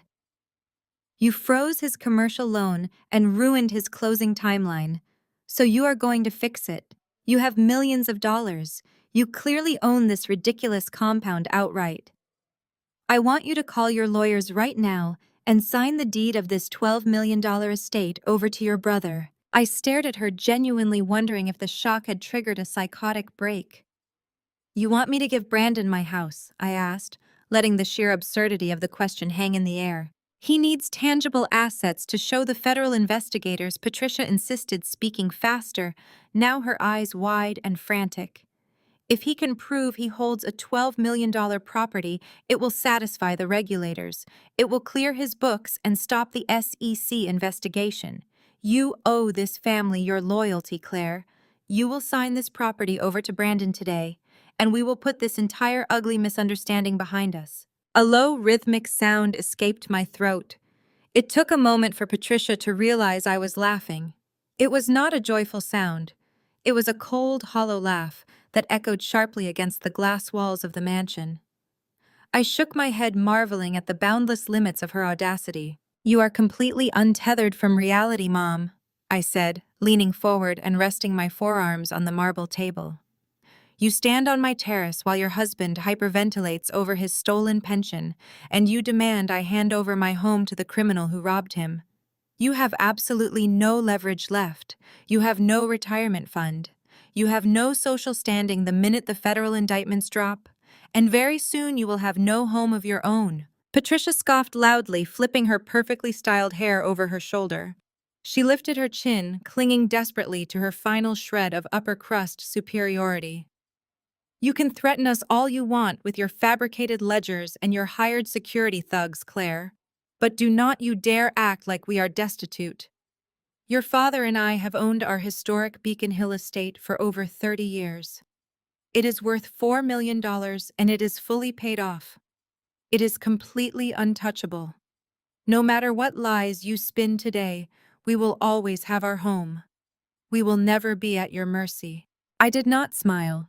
I did not blink. I simply reached into the leather portfolio one final time. I pulled out a single crisp white sheet of paper bearing a red bank seal and slid it precisely across the table until it touched Patricia's clenched fist. Patricia slowly looked down at the legal document. Her eyes widened in absolute terror as she read the bold red lettering printed across the top of the crisp page. It was a formal notice of transfer and an immediate eviction mandate. I stared into her eyes, watching her world collapse into nothingness. She opened her mouth, but absolutely no sound came out. The brutal realization finally hit her. She had willingly handed her beloved estate to a ruthless subsidiary. "You took out a second mortgage to fund Brandon's fake startup 2 years ago, Mom," I said, my voice dropping to a surgical deadly precision. "You defaulted. The bank auctioned it secretly last month. Vanguard Holdings bought it. You have 30 days to vacate my property." Patricia stood paralyzed, staring at the formal eviction mandate resting against her trembling fingers. The pristine white paper stamped with the red seal of my subsidiary burned her skin. Her mouth hung open, but the sharp words that usually flowed from her lips were completely gone. She had wagered the historic Beacon Hill estate on her golden child fraudulent startup and lost everything. There would be no miraculous bailout. In exactly 30 days, she and Richard would be forcefully removed from their home by the county sheriff, carrying nothing but whatever clothes they could fit into garbage bags. Brandon watched his mother psychological collapse with wide, bloodshot eyes. He looked between his parents, watching the final pillars of his safety net disintegrate. Richard was still slouched over the marble table, gasping for air as he mourned his vanished retirement fund, while Patricia stared at the eviction notice, trapped in a catatonic state of ruin. No one was going to write a check. No one was going to intimidate the investigators. No one was going to save him. The realization hit Brandon like a physical blow. The arrogant, untouchable private equity prodigy vanished, replaced entirely by a terrified, cornered animal. His legs simply gave out beneath him. He dropped heavily to his knees, his designer suit pants scraping loudly against the pristine stone floor. He did not care about his pride anymore. He did not care about the private security guards watching him with clinical indifference. He crawled forward, dragging himself across the marble until he was kneeling directly at my feet. "Claire, please," Brandon begged, his voice cracking into a pathetic, high-pitched sob. "Please, you have to stop this. You cannot let them take me to federal prison. I will not survive in there. They will destroy me. I will do whatever you want. I will sign whatever documents you put in front of me. Just call off your forensic accountants. Call your contacts at the SEC and tell them it was a misunderstanding. You have the power to make this all go away." I looked down at him, feeling absolutely nothing. There was no pity. There was no lingering familial warmth. There was only the cold, sterile satisfaction of watching a parasite finally face the consequences of its own destruction. "I am begging you, little sister," Brandon cried desperately, trying to weaponize our shared childhood. "We are blood. We grew up together. Do you remember when you fell off your bike in the park? I carried you all the way home. I protected you. You cannot just throw me to the wolves. Give me a bridge loan, just enough to keep the federal agents at bay. Let me keep the Winnetka mansion. I can leverage the equity in that property. I can sell it quietly, pay back the most aggressive investors, and restructure the debt. I can fix this, Claire. Just let me keep my house." I stared at his tear-streaked face, marveling at the boundless depths of his delusion. Even now, kneeling in the ruins of his fake empire, he thought he was entitled to his luxury assets. He truly believed he could negotiate his way out of federal prosecution by leveraging a property he had purchased with stolen funds. I reached into the leather portfolio resting on the table beside me one final time. I did not pull out a loan agreement or a legal lifeline. I pulled out a single thick sheet of legal paper. I did not slide it across the table this time.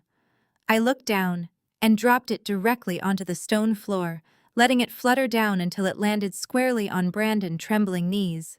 Brandon looked down at the paper, his breath hitching in his throat. It was a formal 3-day pay or quit eviction notice filed and stamped by the local county clerk in Illinois. "You do not own the Winnetka mansion, Brandon," I said, my voice cutting through the morning air with surgical precision. "You never owned it. You financed it through a shadow corporation using heavily doctored income statements. The moment the SEC froze your secondary accounts, your shell company instantly defaulted on the primary mortgage. My holding firm purchased the distressed debt directly from your lender yesterday morning. I own your house. Do you remember your lavish housewarming party 2 years ago?" I asked, my tone dripping with icy nostalgia. "You invited 300 high-net-worth clients to show off your supposed brilliance. You drank vintage champagne while I stood in the corner. When the caterers fell behind, you walked over, snapped your fingers, and told me to clear the dirty champagne glasses because I needed to make myself useful. You treated me like the hired help in a house you paid for with stolen money." I paused, letting the memory fully materialize in his terrified eyes. "You told me to clear the champagne glasses, Brandon. Now I am clearing you out. You have exactly 72 hours to remove your belongings from my property before my security team changes the locks."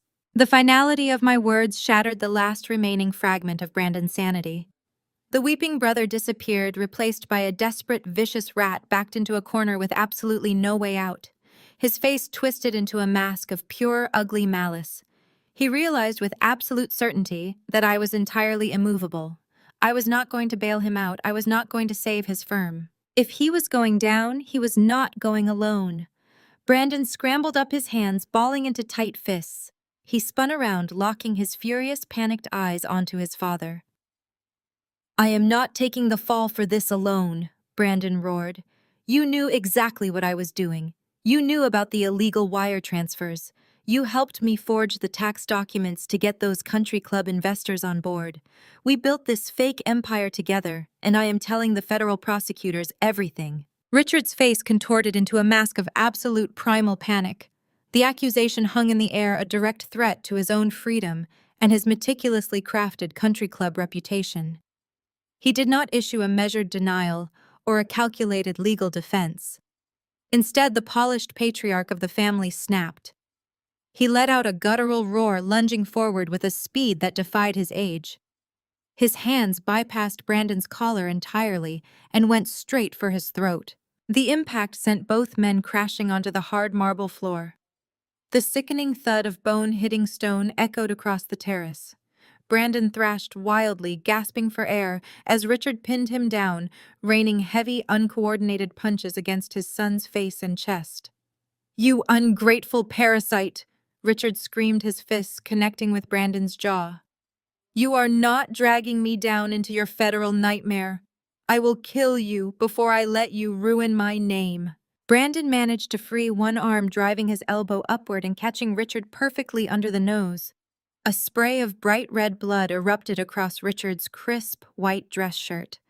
The older man stumbled backward, momentarily stunned, but Brandon did not retreat.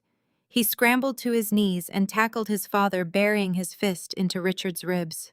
The two men rolled across the expensive patio furniture, shattering a glass side table into 100 jagged pieces. Patricia fell to her knees amidst the broken glass, her hands gripping her perfectly styled hair. She sobbed hysterically, her shrill cries completely ignored by the two men trying to tear each other to shreds. "Stop it!" she shrieked, crawling toward them and pulling weakly at Richard's ruined suit jacket. "Please, you are destroying our family. You are destroying everything." It was a pathetic, magnificent spectacle. The illusion of their flawless, superior dynasty was currently bleeding all over my outdoor rug. I did not ask the security guards to intervene. I simply watched the beautiful carnage unfold, sipping the last of my chamomile tea, as the men who had spent their entire lives making me feel utterly worthless finally turned their venom upon each other. They fought until their lungs gave out. Richard collapsed onto his back, his chest heaving, his nose bleeding freely onto the pristine stone. Brandon lay a few feet away, curled into a fetal position, spitting blood onto the ground and clutching his bruised ribs. Patricia hovered between them, her designer dress stained with her husband's blood, weeping uncontrollably. The deafening silence that followed was suddenly broken by the sharp, authoritative click of expensive heels. Nia stood up from the plush sofa. She did not look at the pathetic display of violence scattered across the floor.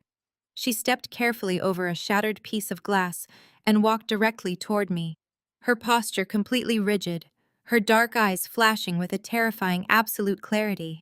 "You think the financial ruin is the worst of it, Claire?" Nia said, her voice projecting effortlessly across the terrace, commanding the attention of every single person present.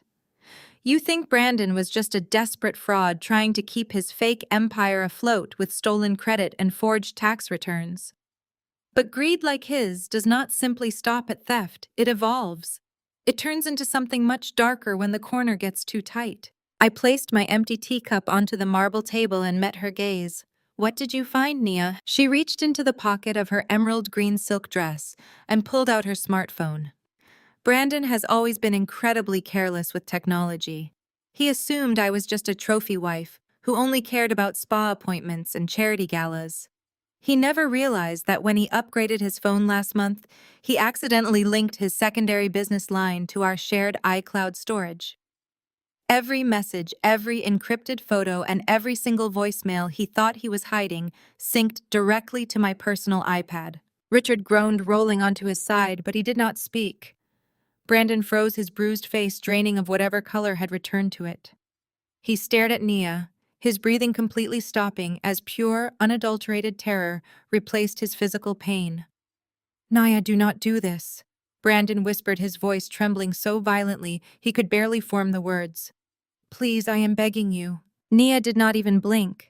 I handed the financial ledgers to the Securities and Exchange Commission to protect my professional license and ensure my own financial survival. She continued speaking exclusively to me. But I found something else in that cloud backup, Claire. Something that had absolutely nothing to do with saving his wealth management firm, and everything to do with saving his own miserable life.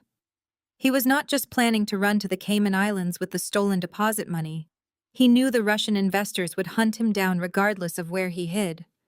He needed a massive immediate payout to clear his debts completely. She tapped the screen of her phone, navigating to her saved audio files. 2 nights ago, Brandon went out to his car to make a private phone call to the offshore contact handling his escape logistics. But his hands were shaking. He fumbled his phone, slipped it into his jacket pocket, and accidentally triggered a voicemail recording that captured the entire conversation. It uploaded to my cloud account instantly. Brandon let out a guttural scream, scrambling desperately across the marble floor toward his wife. The 2 security guards moved with lightning speed, intercepting him mid-stride and slamming him face first into the stone. They pinned his arms behind his back, holding him entirely immobile as he thrashed and wept. Nia increased her phone volume to maximum capacity. She held the device out, her hand perfectly steady, and pressed play. Brandon's muffled, frantic voice immediately filled the terrace. "Listen to me." The recording played the sound of a car engine idling quietly in the background. "The financial walls are collapsing. I need the liquidation plan executed by the end of the week. Yes, the life insurance policy is active. It cleared underwriting last month. I took out an $8 million policy on Nia. She does not know about it. We take her out on the lake this weekend. You make sure the drowning looks like a tragic accident. I will split the $8 million with you, pay off the syndicate, and disappear. Just get it done." The audio cut out, leaving absolute chilling silence in its wake. The chilling silence hung over the terrace, thick and suffocating, broken only by the distant rhythmic crashing of the waves against the cliffside below. Brandon remained pinned against the cold marble floor by the security guards, his cheek pressed into the stone, his eyes wide with a feral, unblinking panic. He did not struggle. He did not attempt to formulate a lie. The sound of his own voice coldly calculating the murder of his wife for an $8 million insurance payout had entirely paralyzed him. Nia looked down at the man she had shared a bed with for 4 years. There was no sorrow in her dark eyes, no trace of the shattered wife mourning her marriage. There was only a profound clinical disgust. She looked at him as if he were a rotting carcass that had washed up on the pristine stone of the patio. She slowly placed her smartphone back into her emerald silk dress pocket, her posture perfectly straight, radiating the untouchable grace of a woman who had meticulously engineered her own salvation. Patricia, however, shattered the absolute silence with a desperate, breathless gasp. Her mind, utterly incapable of processing the monster she had raised, scrambled to construct a new delusion. She stumbled forward, her designer heels scraping against the scattered glass of the broken table. "That is not what it sounds like," Patricia babbled, her hands fluttering wildly in the air as she looked between Nia and me. "You are taking this entirely out of context. You know how stressful the financial sector is right now. Men in high-pressure situations, they vent, they blow off steam. It was just men talking big to each other, a dark joke. He would never actually hurt anyone. He is a good boy. He was just blowing off steam." Nia turned her gaze to Patricia, her expression hardening into absolute ice. "You are a truly pathetic woman, Patricia. Your son plotted to drown me in a staged boating accident to cover the debts you helped him hide, and you call it a joke. Your maternal devotion is a sickness." Richard remained on his back, staring blankly at the sky, clutching his bleeding nose. The fight had completely drained his final reserves of authoritarian bluster. He was a ruined man, stripped of his pension, his house, and now any remaining illusion of family superiority. I stepped forward, my low heels clicking deliberately on the marble. I smoothed the lapels of my tailored suit. "You are right about one thing, Mom," I said, my voice projecting clearly across the terrace. "Brandon is not going to hurt anyone. He is never going to have the opportunity to hurt anyone ever again." Right on cue, the massive custom-built heavy oak doors leading from my main estate out onto the terrace swung open. They did not open with the polite, measured glide of my household staff. They were pushed open with a forceful, unapologetic authority. The morning sunlight caught the gold badges clipped to the belts of the 6 men and women who strode onto the patio. They wore dark, utilitarian windbreakers emblazoned with the bright yellow letters of the FBI and the SEC. Their expressions were entirely devoid of emotion, entirely focused on the target pinned to the floor. I had not merely invited my family to a morning tea to watch their entire empire collapse. I had invited the federal authorities to collect the debris. The lead agent, a tall, broad-shouldered man with closely cropped gray hair, stepped past Patricia without even acknowledging her existence. He stopped 2 feet away from where Brandon lay trembling on the stone. He looked down, holding a thick stack of printed warrants. Brandon Wilson, the agent said, his deep voice carrying a terrifying official weight. "You are under arrest." The 2 private security guards immediately stepped back, seamlessly transferring custody to the federal agents. 2 agents hauled Brandon up from the floor by his armpits. His legs refused to support his weight. He dangled between them like a broken marionette, his bruised face slick with sweat and tears. "You are being charged with multiple counts of federal wire fraud conspiracy to commit bank fraud and money laundering."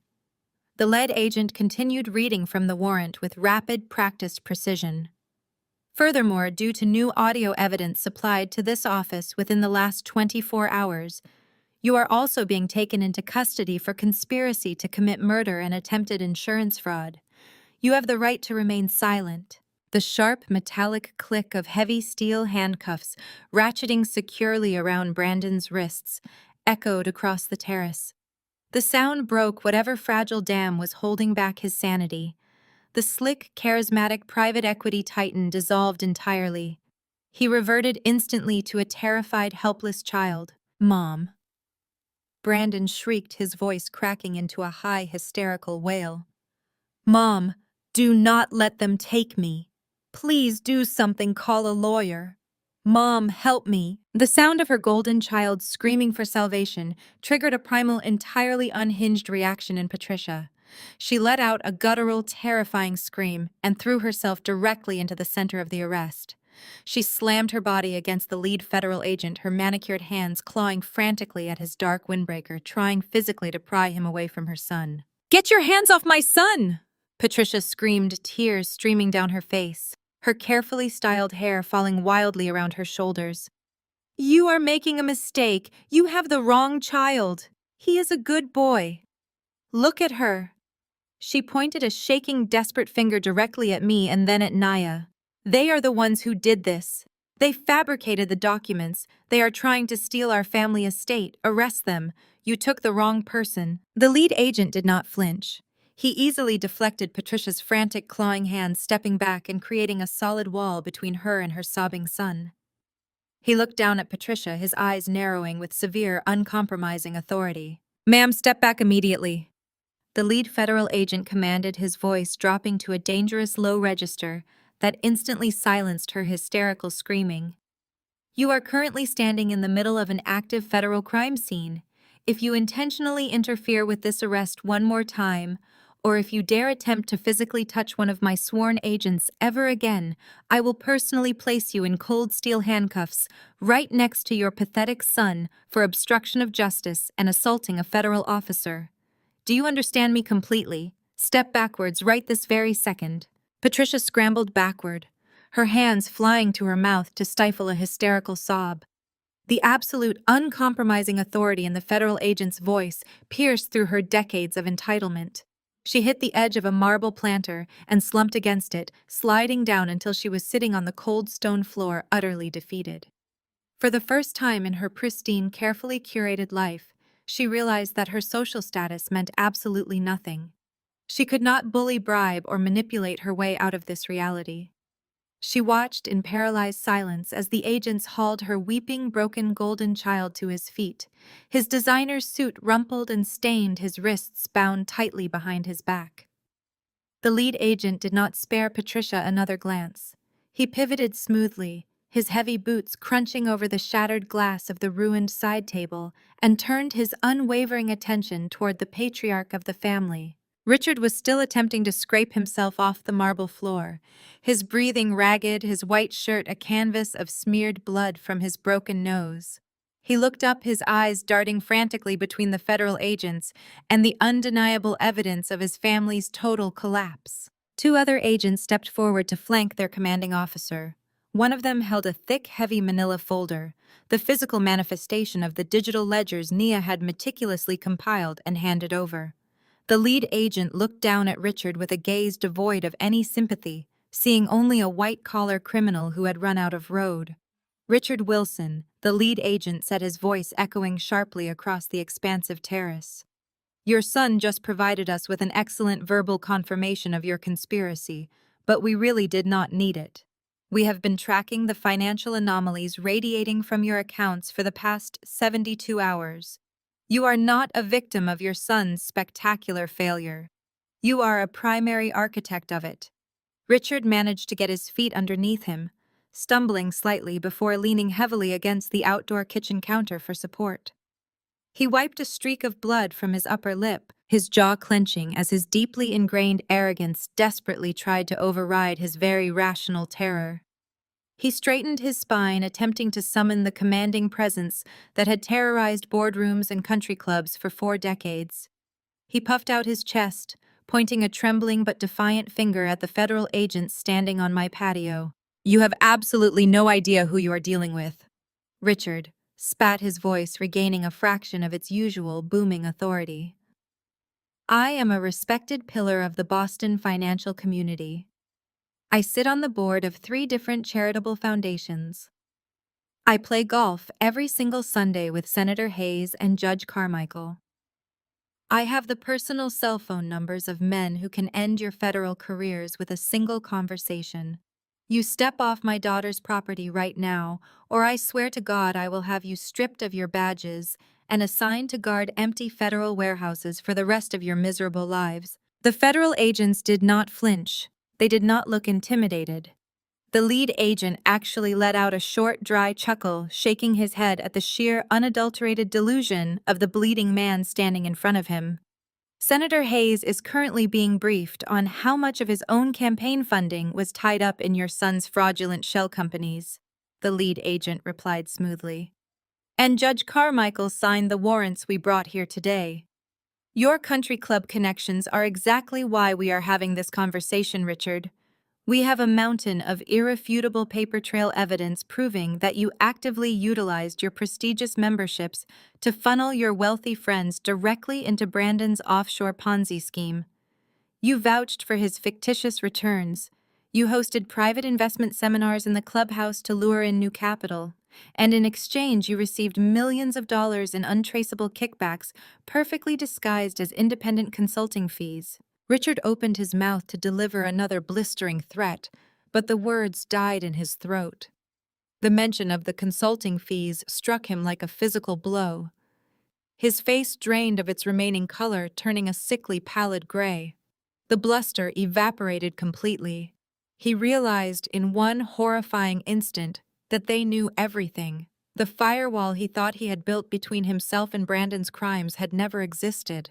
The lead agent did not give him a chance to recover. He stepped forward, closing the distance between them in 2 long strides. He grabbed Richard's right arm, twisting it firmly behind his back with practiced, inescapable force.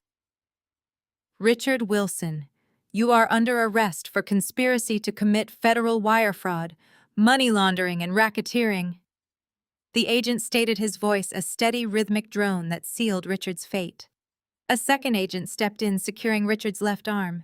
The heavy metallic click of handcuffs snapping shut around the patriarch's wrists mirrored the exact sound that had broken Brandon just moments before.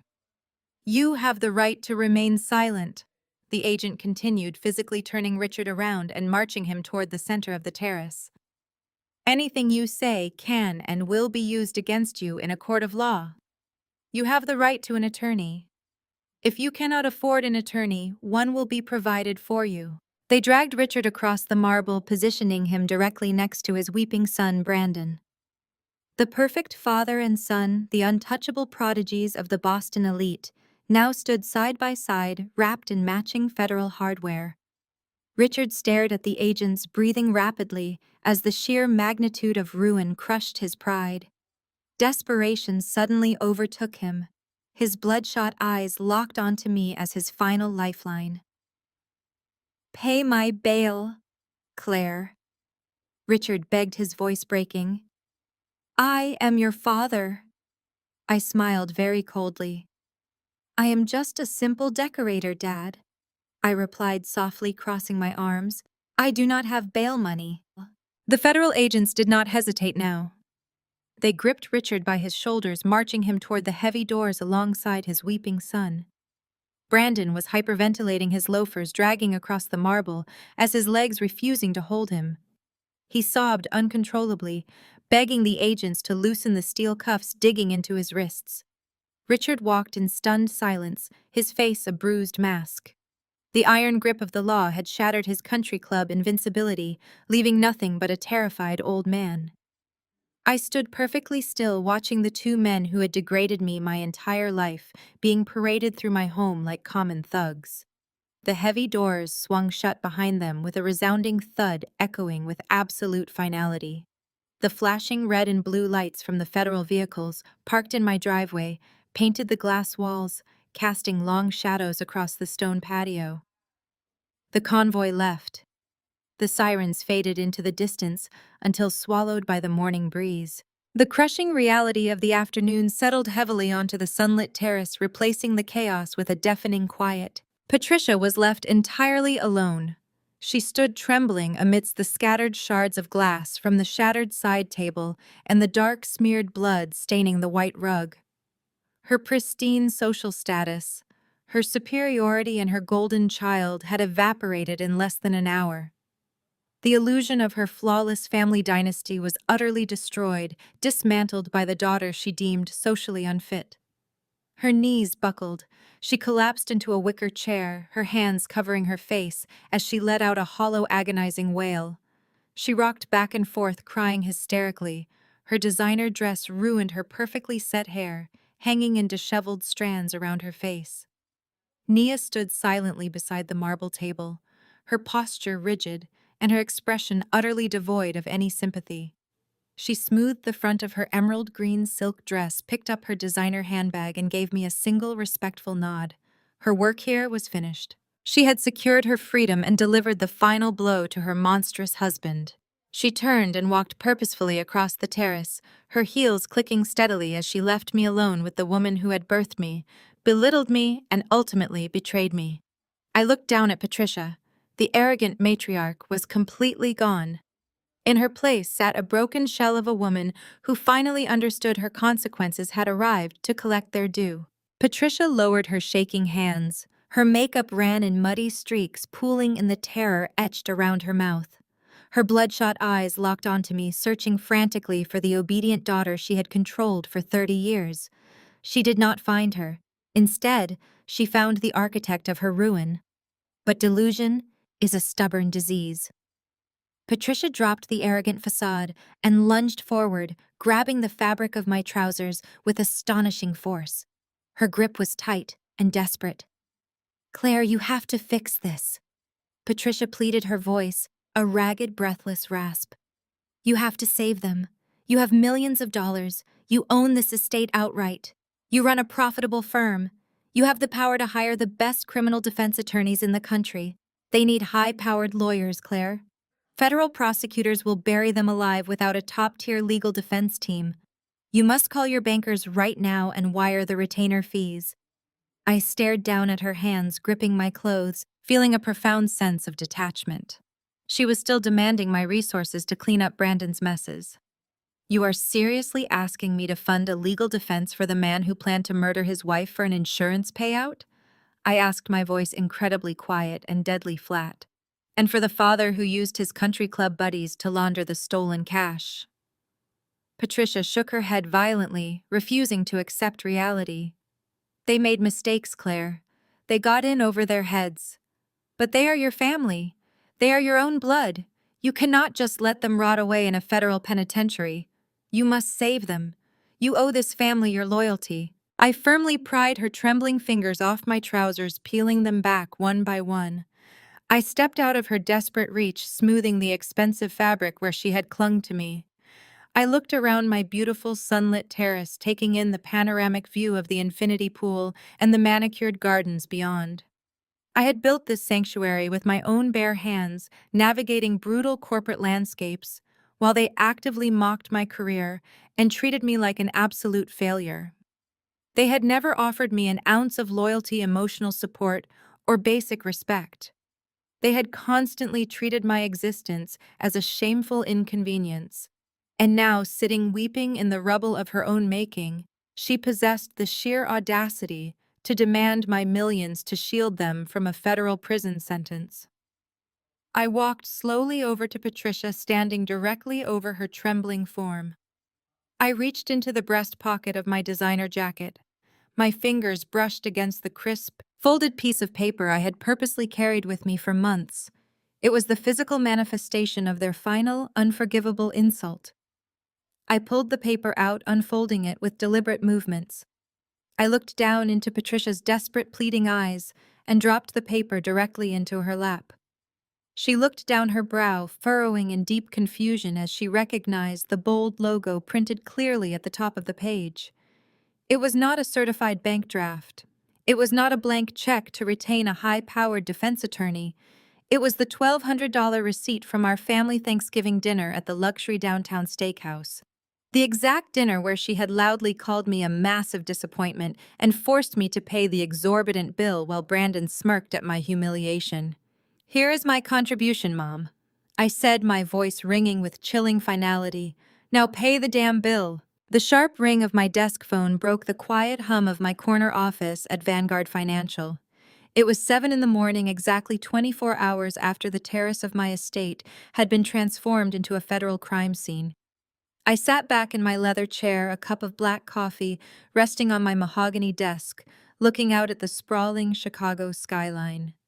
The morning sun hit the glass facades of the skyscrapers, casting long, triumphant shadows. I did not answer the phone. I knew exactly who was calling. Instead, I picked up the printed copy of the Chicago Tribune resting next to my keyboard. The headline dominated the front page in massive black ink. "Father and son wealth management duo indicted in multi-million-dollar fraud." Below it was a photograph taken outside the federal courthouse. It showed Richard and Brandon escorted up the granite steps in handcuffs, their faces completely drained of their trademark arrogance. The article detailed the staggering scope of their Ponzi scheme, the offshore accounts, and the rapid collapse of their empire. It was a masterpiece of investigative journalism, fueled entirely by the anonymous data packet I had compiled and delivered. There was no mention of my name. I was a ghost in their narrative, the silent executioner. There was no joy in reading the article, only a profound clinical sense of closure. The cancer infecting my family had finally been excised. My office door swung open and Marcus, my lead corporate attorney, strode in carrying a stack of legal binders. He dropped them onto my desk. "The ink is dry," Claire Marcus announced. "The federal receivership has officially approved Vanguard's acquisition of the remaining assets from your father and brother's firm. We bought the remnants for pennies on the dollar." I leaned forward. "I want the liquidation process to begin immediately," I instructed. "Strip their corporate accounts down to the studs. Sell off the commercial real estate portfolio Brandon leveraged and liquidate the company fleet. Every liquidated asset is to be placed into a compensation fund for the victims." Marcus nodded, taking notes. "The SEC will appreciate the cooperation," he said. "It will streamline the restitution process." I paused, locking eyes with my attorney. "There is one specific caveat, Marcus. Cross-reference the victim reimbursement list against my parents' personal and joint accounts. Any money Richard and Patricia invested in Brandon's scheme is forfeit. They are excluded from the restitution pool. They do not get a single dime back." Marcus did not flinch or question it. He simply highlighted the note. "Understood," he replied. "They will be pushed to the bottom of the unsecured creditors list, which means they will receive absolutely nothing at all." As Marcus gathered his files to leave, my office door opened again. Nia stepped over the threshold, her presence commanding immediate respect. She wore a tailored charcoal pantsuit, her posture impeccable, radiating the untouchable confidence of a woman who had successfully navigated her way out of a burning building. Marcus gave her a polite nod as he exited, leaving us alone in the quiet office. Nia walked over to the expansive floor-to-ceiling windows, looking out at the city below, before turning to face me. "The divorce papers were officially filed this morning." Nia stated, her tone conversational, but sharp. "Brandon's federal defender tried to call my cell phone twice to negotiate a settlement. I blocked the number and directed all communication to my legal team. He is going to spend the next 20 years behind bars. I do not have time to negotiate with a prisoner. I smiled, opening my top desk drawer. I pulled out a heavy, cream-colored envelope and slid it across the mahogany surface toward her. Then it is time we discuss your next move, I said. You possess a brilliant analytical mind, Nia. You spent the last 4 years uncovering the most complex financial fraud in this city, right under the noses of the men committing it. You understand compliance risk assessment and corporate accountability better than anyone in my current executive suite. Nia looked at the envelope, her dark eyes narrowing slightly with curiosity. What is this, Claire? It is an employment contract, I replied smoothly. I am officially offering you the position of Chief Compliance Officer here at Vanguard Financial. You will have full autonomy, a corner office down the hall, and a compensation package that reflects your actual value. Nia did not hesitate. She picked up the envelope, a genuine, powerful smile breaking across her face. I accept, she said, her voice steady and resolute. We are going to build an impenetrable fortress, Claire. I nodded in agreement, feeling the solid foundation of my new reality settling into place. Before I could reply, the intercom on my desk buzzed sharply. Yes, Sarah, I answered. Ms. Wilson. My receptionist's voice trembled slightly, betraying a rare crack in her professional armor. I am sorry to interrupt, but your mother is in the main lobby. She is bypassing security and causing a massive disturbance. My jaw tightened. Patricia had never set foot inside the Vanguard building. I stood, smoothing my suit jacket. Call building security and have her escorted out, I instructed calmly. The receptionist inhaled sharply. I tried Ms. Wilson, but she did not come alone. She brought a man with her. He wears a press badge from the Chicago Daily Gossip. A camera crew is currently waiting on the sidewalk. Your mother is screaming at anyone who will listen. She is telling everyone in the lobby that you orchestrated a hostile corporate takeover. She is claiming that you fabricated federal evidence and intentionally framed your father and brother just to steal their wealth. I looked at Nia, who immediately crossed her arms, her expression hardening into absolute ice. Send her up to my office, Sarah, I commanded, my voice dropping to a dangerous low register. Send the reporter up with her. It is time to end this. The elevator chimed, a polite sound that starkly contrasted with the chaos about to spill into my pristine corporate domain. I did not hide in my office. I did not cower behind security guards or attempt to shield myself from the inevitable spectacle. Instead, I gestured for Nia to follow me, and we walked purposefully into the main glass-walled boardroom, overlooking the entire trading floor. I instructed Sarah to send them straight up. If Patricia wanted an audience, I was going to give her the best seat in the house. The heavy glass doors of the boardroom swung violently open. Patricia stormed in, ignoring the stunned looks of my executive staff in the outer hallway. She looked entirely unhinged. Her usually immaculate hair was stiff and frantic, her designer jacket wrinkled, and her eyes wide with a manic, desperate energy. Trailing closely behind her was a man holding a digital recorder and a compact video camera. He had the unmistakable, hungry look of a bottom-feeding tabloid journalist, wearing a cheap suit and a predatory grin. "This is her!" Patricia shrieked, pointing a shaking finger directly at me as she marched toward the long mahogany table.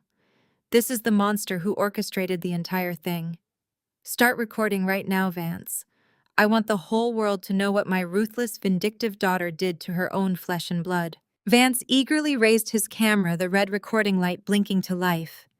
He stepped forward, clearly thrilled to be handed an exclusive corporate scandal on a silver platter. Nia and I sat calmly at the head of the table. We did not interrupt. We simply folded our hands and watched the performance. Patricia collapsed into one of the leather chairs, dramatically burying her face in her hands, before looking up with perfectly forced tears streaming down her cheeks. Claire has been intensely jealous of her brother Brandon since they were children, Patricia sobbed, looking directly into the camera lens. She could never handle the fact that he was the brilliant one, the successful one. When Brandon built his wealth management firm into a massive success, Claire could not stomach it.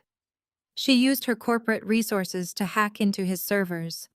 She fabricated false digital ledgers and weaponized federal agents to stage a hostile takeover of our family empire. Vance leaned in, his eyes gleaming with journalistic greed. Are you alleging that your daughter framed your husband and son to steal their assets? He asked, his voice dripping with sensationalism. Yes, Patricia cried, slamming her fist weakly against the table. She planted fake evidence to have them arrested. She froze our accounts. She is stealing our legacy out of pure, unadulterated spite. You have to publish this. You have to expose her. The silence that followed was heavy and absolute. Patricia sat panting, her chest heaving, as she waited for my panicked denial. She expected me to scream, to call security, to beg the reporter to kill the story. I reached out and picked up a heavy black leather folder resting in the center of the table.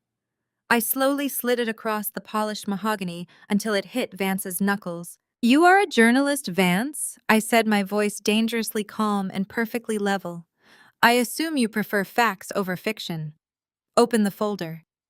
Vance glanced at Patricia, then looked down at the folder. Curiosity overrode his alliance with my mother. He flipped it open. The first document you are looking at is the official unsealed federal indictment from the Securities and Exchange Commission, I stated, watching his eyes scan the dense legal text. It details exactly 64 counts of federal wire fraud, money laundering, and conspiracy. You will find the exact offshore account numbers, the shell companies, and the specific events where Richard funneled his friends into Brandon's Ponzi scheme. It was not a hostile takeover. It was a federal raid. Patricia's face drained of its remaining color. She opened her mouth to protest, but Nia stood up, leaning her hands on the table and fixing Vance with a stare that could cut through steel. And the silver USB drive tucked into the left pocket of that folder contains a crystal-clear, uncut audio recording. Nia added, her voice ringing with absolute authority. It is a recording of Brandon Wilson detailing his exact plan to stage a fatal boating accident. He planned to drown me, his legal wife, in the middle of Lake Michigan to collect an $8 million life insurance payout to cover his fraudulent debts. Vance froze. The cheap pen dropped from his fingers, clattering loudly against the table. The sleazy sensationalist smirk completely vanished from his face, instantly replaced by the wide-eyed realization of a reporter who had just stumbled onto the biggest true crime story of the decade. The jealous daughter narrative was pathetic tabloid trash. A wealthy, elite son plotting to murder his wife for insurance money, while his prominent father laundered millions, was a national headline. Vance did not even hesitate. The shift in his demeanor was brutal and immediate. He pivoted sharply, turning his camera lens away from me and shoving it directly into Patricia's horrified face. Mrs. Wilson, Vance demanded, his voice sharp and relentless. How exactly does it feel to know your son plotted a cold-blooded murder for insurance money? Did you know about the offshore accounts? How does it feel to lose your home and your entire social standing to protect a man willing to kill his own wife? Patricia recoiled as if she had been physically struck. She threw her hands up over her face to block the camera lens, letting out a guttural, panicked sound. She scrambled backward, her chair scraping violently against the floor. She did not formulate a defense. She did not try to spin another lie. The reality of her total, inescapable public ruin had finally arrived. She immediately turned and fled the boardroom, sprinting frantically toward the elevators in absolute disgrace. 30 days passed. The federal seizure of Richard and Brandon's assets had been swift and absolute, leaving Patricia with nothing but the clothes in her designer closets. The grace period expired at exactly 8 in the morning. I sat in the back of my black SUV, the tinted windows shielding me from the sun, parked just down the street from the sprawling colonial mansion I had once called home. The wrought iron gates were chained open. 2 white sheriff's department cruisers sat parked at aggressive angles across the circular driveway, their lights flashing against the pristine white pillars of the estate. I watched the front doors swing open. 2 deputies walked out, flanking Patricia. She wore a simple beige trench coat, clutching a single rolling suitcase the authorities had permitted her to pack with basic necessities. The rest of the house, the artwork, the antique furniture, belonged to the federal government, now slated for public auction to repay the victims her husband and son had defrauded. Patricia walked down the brick steps with a slow, unsteady gait. She looked entirely hollowed out, stripped of the manufactured superiority that had defined her existence. She paused at the bottom, turning back to look at the massive oak doors as a federal contractor stepped forward and drilled a heavy padlock into the handles. Her kingdom was permanently closed. She lingered by the fountain, gripping the plastic handle of her suitcase so tightly her knuckles turned white. The deputies pointed her toward the sidewalk, informing her she had to vacate the premises. She complied, dragging the wheels over the manicured cobblestones. Every step away from the estate seemed to age her another year. She reached the edge of the property line and stopped on the public sidewalk, looking up and down the street. There was no town car waiting. There were no country club friends rushing to offer her a guest house. She was entirely alone. I tapped the partition glass, signaling my driver. The heavy SUV glided silently down the street, pulling over directly in front of where Patricia stood shivering. I pushed the door open and stepped out onto the concrete. My heels clicked against the pavement, a sharp sound that caused Patricia to flinch. She slowly turned her head. Her eyes were sunken, framed by dark circles that makeup could no longer hide. She did not attempt to put on a brave face.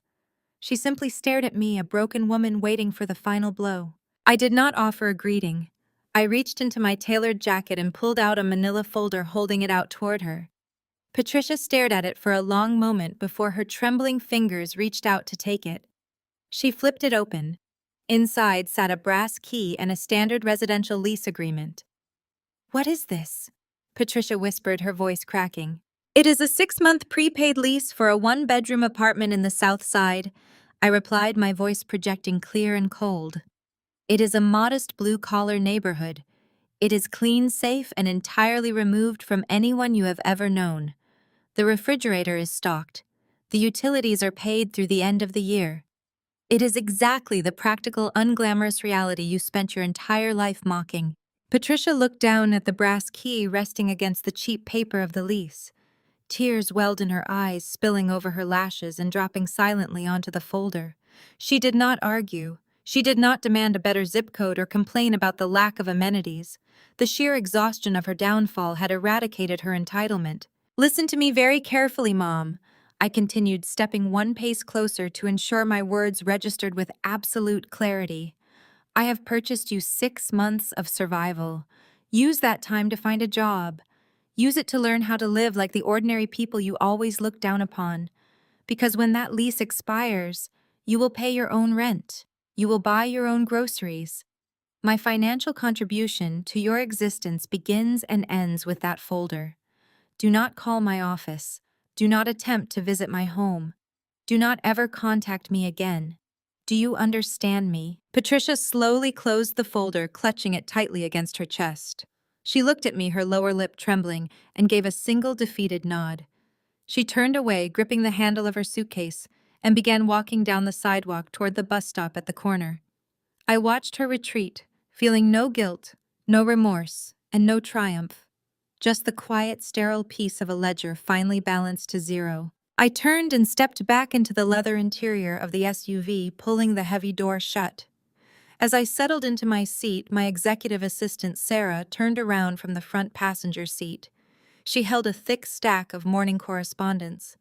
"This arrived at the corporate office via certified mail," Sarah said, handing me a bulky, sealed envelope. "It has a federal penitentiary stamp on the corner." I took the envelope, slicing it open with my fingernail. Inside was a multi-page letter written on cheap lined paper. The handwriting was erratic and frantic. It was from Brandon. I scanned the paragraphs, my eyes skimming over the tear-stained ink. He was begging for forgiveness, claiming he had found religion, swearing he was a changed man. The final page contained his true motive, a desperate, pathetic request for me to deposit funds into his prison commissary account so he could buy basic necessities. He was terrified, begging his discarded sister for a lifeline. I did not finish reading it. I reached down to the portable shredder integrated into the console of the SUV. I fed the pages directly into the machine, listening to the satisfying whir of steel blades tearing his pathetic apologies into thousands of meaningless, unreadable shreds. "Drive the car immediately," I coldly and quietly commanded. 6 months passed with the relentless efficiency of winter giving way to spring. The chaotic debris of the Wilson dynasty had been swept away, replaced by the inescapable machinery of the federal justice system. Richard Ever, the calculating coward, had folded immediately. He took a plea deal, exchanging tailored suits for a standard uniform to serve a 3-year sentence in a minimum security facility. He traded his son for a lighter sentence without a second thought. Brandon, stripped of his father's protection and facing irrefutable evidence, was shown absolutely no leniency by the presiding judge. He was sentenced to 12 years in a federal penitentiary for wire fraud and conspiracy. The man who had plotted to murder his own wife for an insurance payout was now locked in an 8x10 cell, his arrogant smirk permanently erased by the brutal reality of federal prison. And then there was Patricia. The 6-month prepaid lease I had handed her on the sidewalk had officially expired. The shield of my forced charity vanished, leaving her to face the brutal economic reality she had mocked her entire life. She now worked as a cashier at a discount grocery store, spending 8 hours a day on her feet scanning barcodes and bagging canned goods just to make her monthly rent. Her manicures were gone. Her designer wardrobe had been sold off piece by piece to cover utility bills. The arrogant matriarch who had once terrorized country club waitstaff was now forced to wear a polyester uniform and endure the daily indignities of retail work. She was entirely invisible, a ghost haunting the aisles of a life she had always considered beneath her. I never checked on her. I never called. The severance was absolute. Tonight the past was entirely irrelevant. The sprawling terrace of my $12 million estate was illuminated by the warm, golden glow of hundreds of string lights and the ambient reflection of the infinity pool. I was hosting a massive charity gala, but the guest list was devoid of the sycophantic hollow elite that my parents had desperately courted. The terrace was packed with true allies, supportive friends, and industry titans who respected Vanguard Financial and the woman running it. Laughter echoed across the manicured gardens, mingling with the soft jazz playing from the outdoor speakers. This event was the official launch of a foundation Nia and I had built together. We had dedicated significant capital to fund financial literacy programs and provide legal support for victims of familial financial abuse. We were building a safety net for women who found themselves trapped by the very people supposed to protect them. It was a mission born from survival, a direct counterstrike against the kind of predatory control my father and brother had wielded. I walked through the crowd, accepting warm handshakes and genuine congratulations. There was no need to shrink myself to fit into a room, no need to apologize for my ambition. I was exactly where I belonged, surrounded by peers who valued intellect and integrity over inherited privilege. I found Nia standing near the edge of the marble balcony, looking out over the panoramic view of the illuminated valley below. She looked radiant. The oppressive anxiety that had shadowed her during her marriage to Brandon was completely gone. In its place was the sharp, vibrant energy of a woman who had reclaimed her power. She wore a stunning emerald evening gown, her posture relaxed but commanding. As Vanguard's chief compliance officer, she had already restructured our entire internal auditing department, becoming a formidable force within the Chicago financial sector. Nia turned as I approached, a soft, genuine smile breaking across her face. She held 2 crystal flutes of vintage champagne, offering one to me. I took the glass, the cool crystal grounding me in the present moment. "We actually pulled it off," Claire, Nia said, her voice carrying a mixture of awe and profound gratitude. "Look at this. Look at what you built." "We built it," I corrected smoothly, clinking my glass against hers. "A foundation requires structural integrity. You provided the blueprint to make it bulletproof." Nia took a sip of her champagne, her dark eyes reflecting the sparkling lights of the estate. "You gave me my life back, Claire. When I was trapped in that house knowing what Brandon was planning, I thought I was already dead. I thought there was no way out of the quicksand. You did not just throw me a rope. You drained the swamp." "Thank you. You saved yourself, Nia." "I just handed you the shovel," I replied, matching her smile. She nodded, turning her gaze back to the sprawling crowd of guests celebrating on the terrace. I left her to enjoy the moment, stepping away to walk down the stone pathway toward the edge of the infinity pool. The night air was crisp, carrying the faint scent of blooming jasmine. I stood alone at the edge of the water, looking out over the glittering landscape of the city I conquered. The silence was not lonely. It was empowering. My mind drifted back, navigating through the years of belittlement, the constant undermining, and the relentless attempts to break my spirit. I thought back to that miserable Thanksgiving dinner in the downtown steakhouse. I remembered Brandon's smug laughter and Patricia's sharp, venomous voice declaring that I was a massive disappointment who would never even own a home. I looked down at the smooth stone beneath my expensive heels, tracing the perimeter of the estate I had purchased with my own blood and sweat. Patricia was wrong about everything. I did not just own a home, I owned an impenetrable fortress. The scapegoat they had designated for slaughter had not just escaped the butcher block. She had bought the entire farm, fired the executioners, and completely rewritten the rules of the game. I took a slow sip of champagne, feeling the absolute sweet perfection of total victory. The night was mine.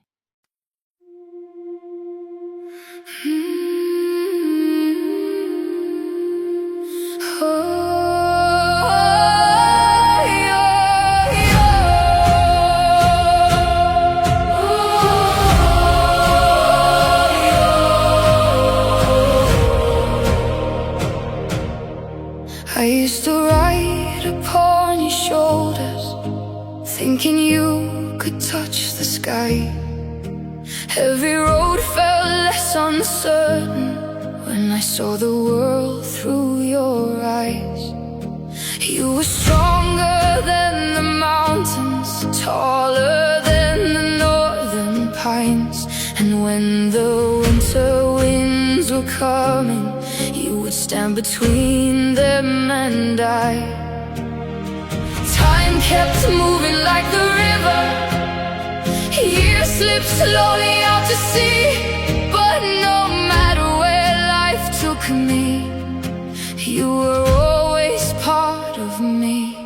I am my father's daughter, in every step I take, in every time I choose to stand. When it's easier to break, I carry your courage in my heart, your fire inside my soul. And though the years keep moving on, your love still leads me home.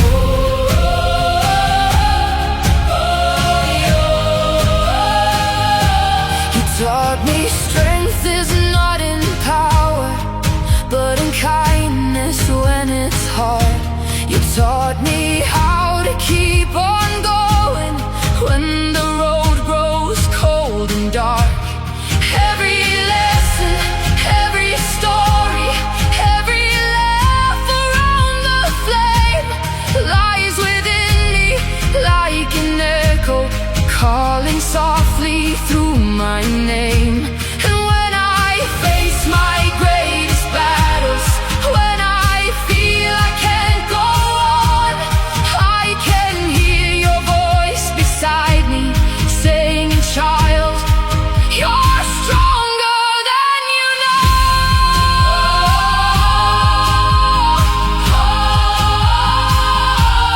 I am my father's daughter, in every step I take, in every time I choose to stand.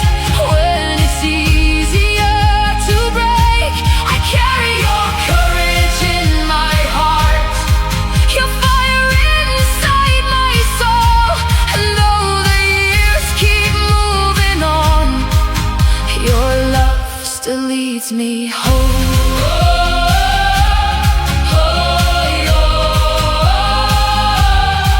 One day the snow will cover footprints, one day the fire will burn low. But the things a father gives his daughter are the things that never go.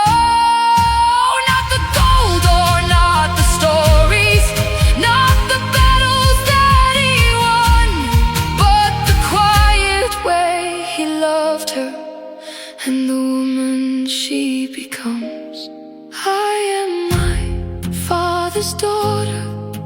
and I always will remain. Through every triumph, every loss, through every joy and every pain, the world may change around me, the stars may fade above, but I will always carry with me my Father's endless love. And when they ask me who I am, I'll smile and answer softly,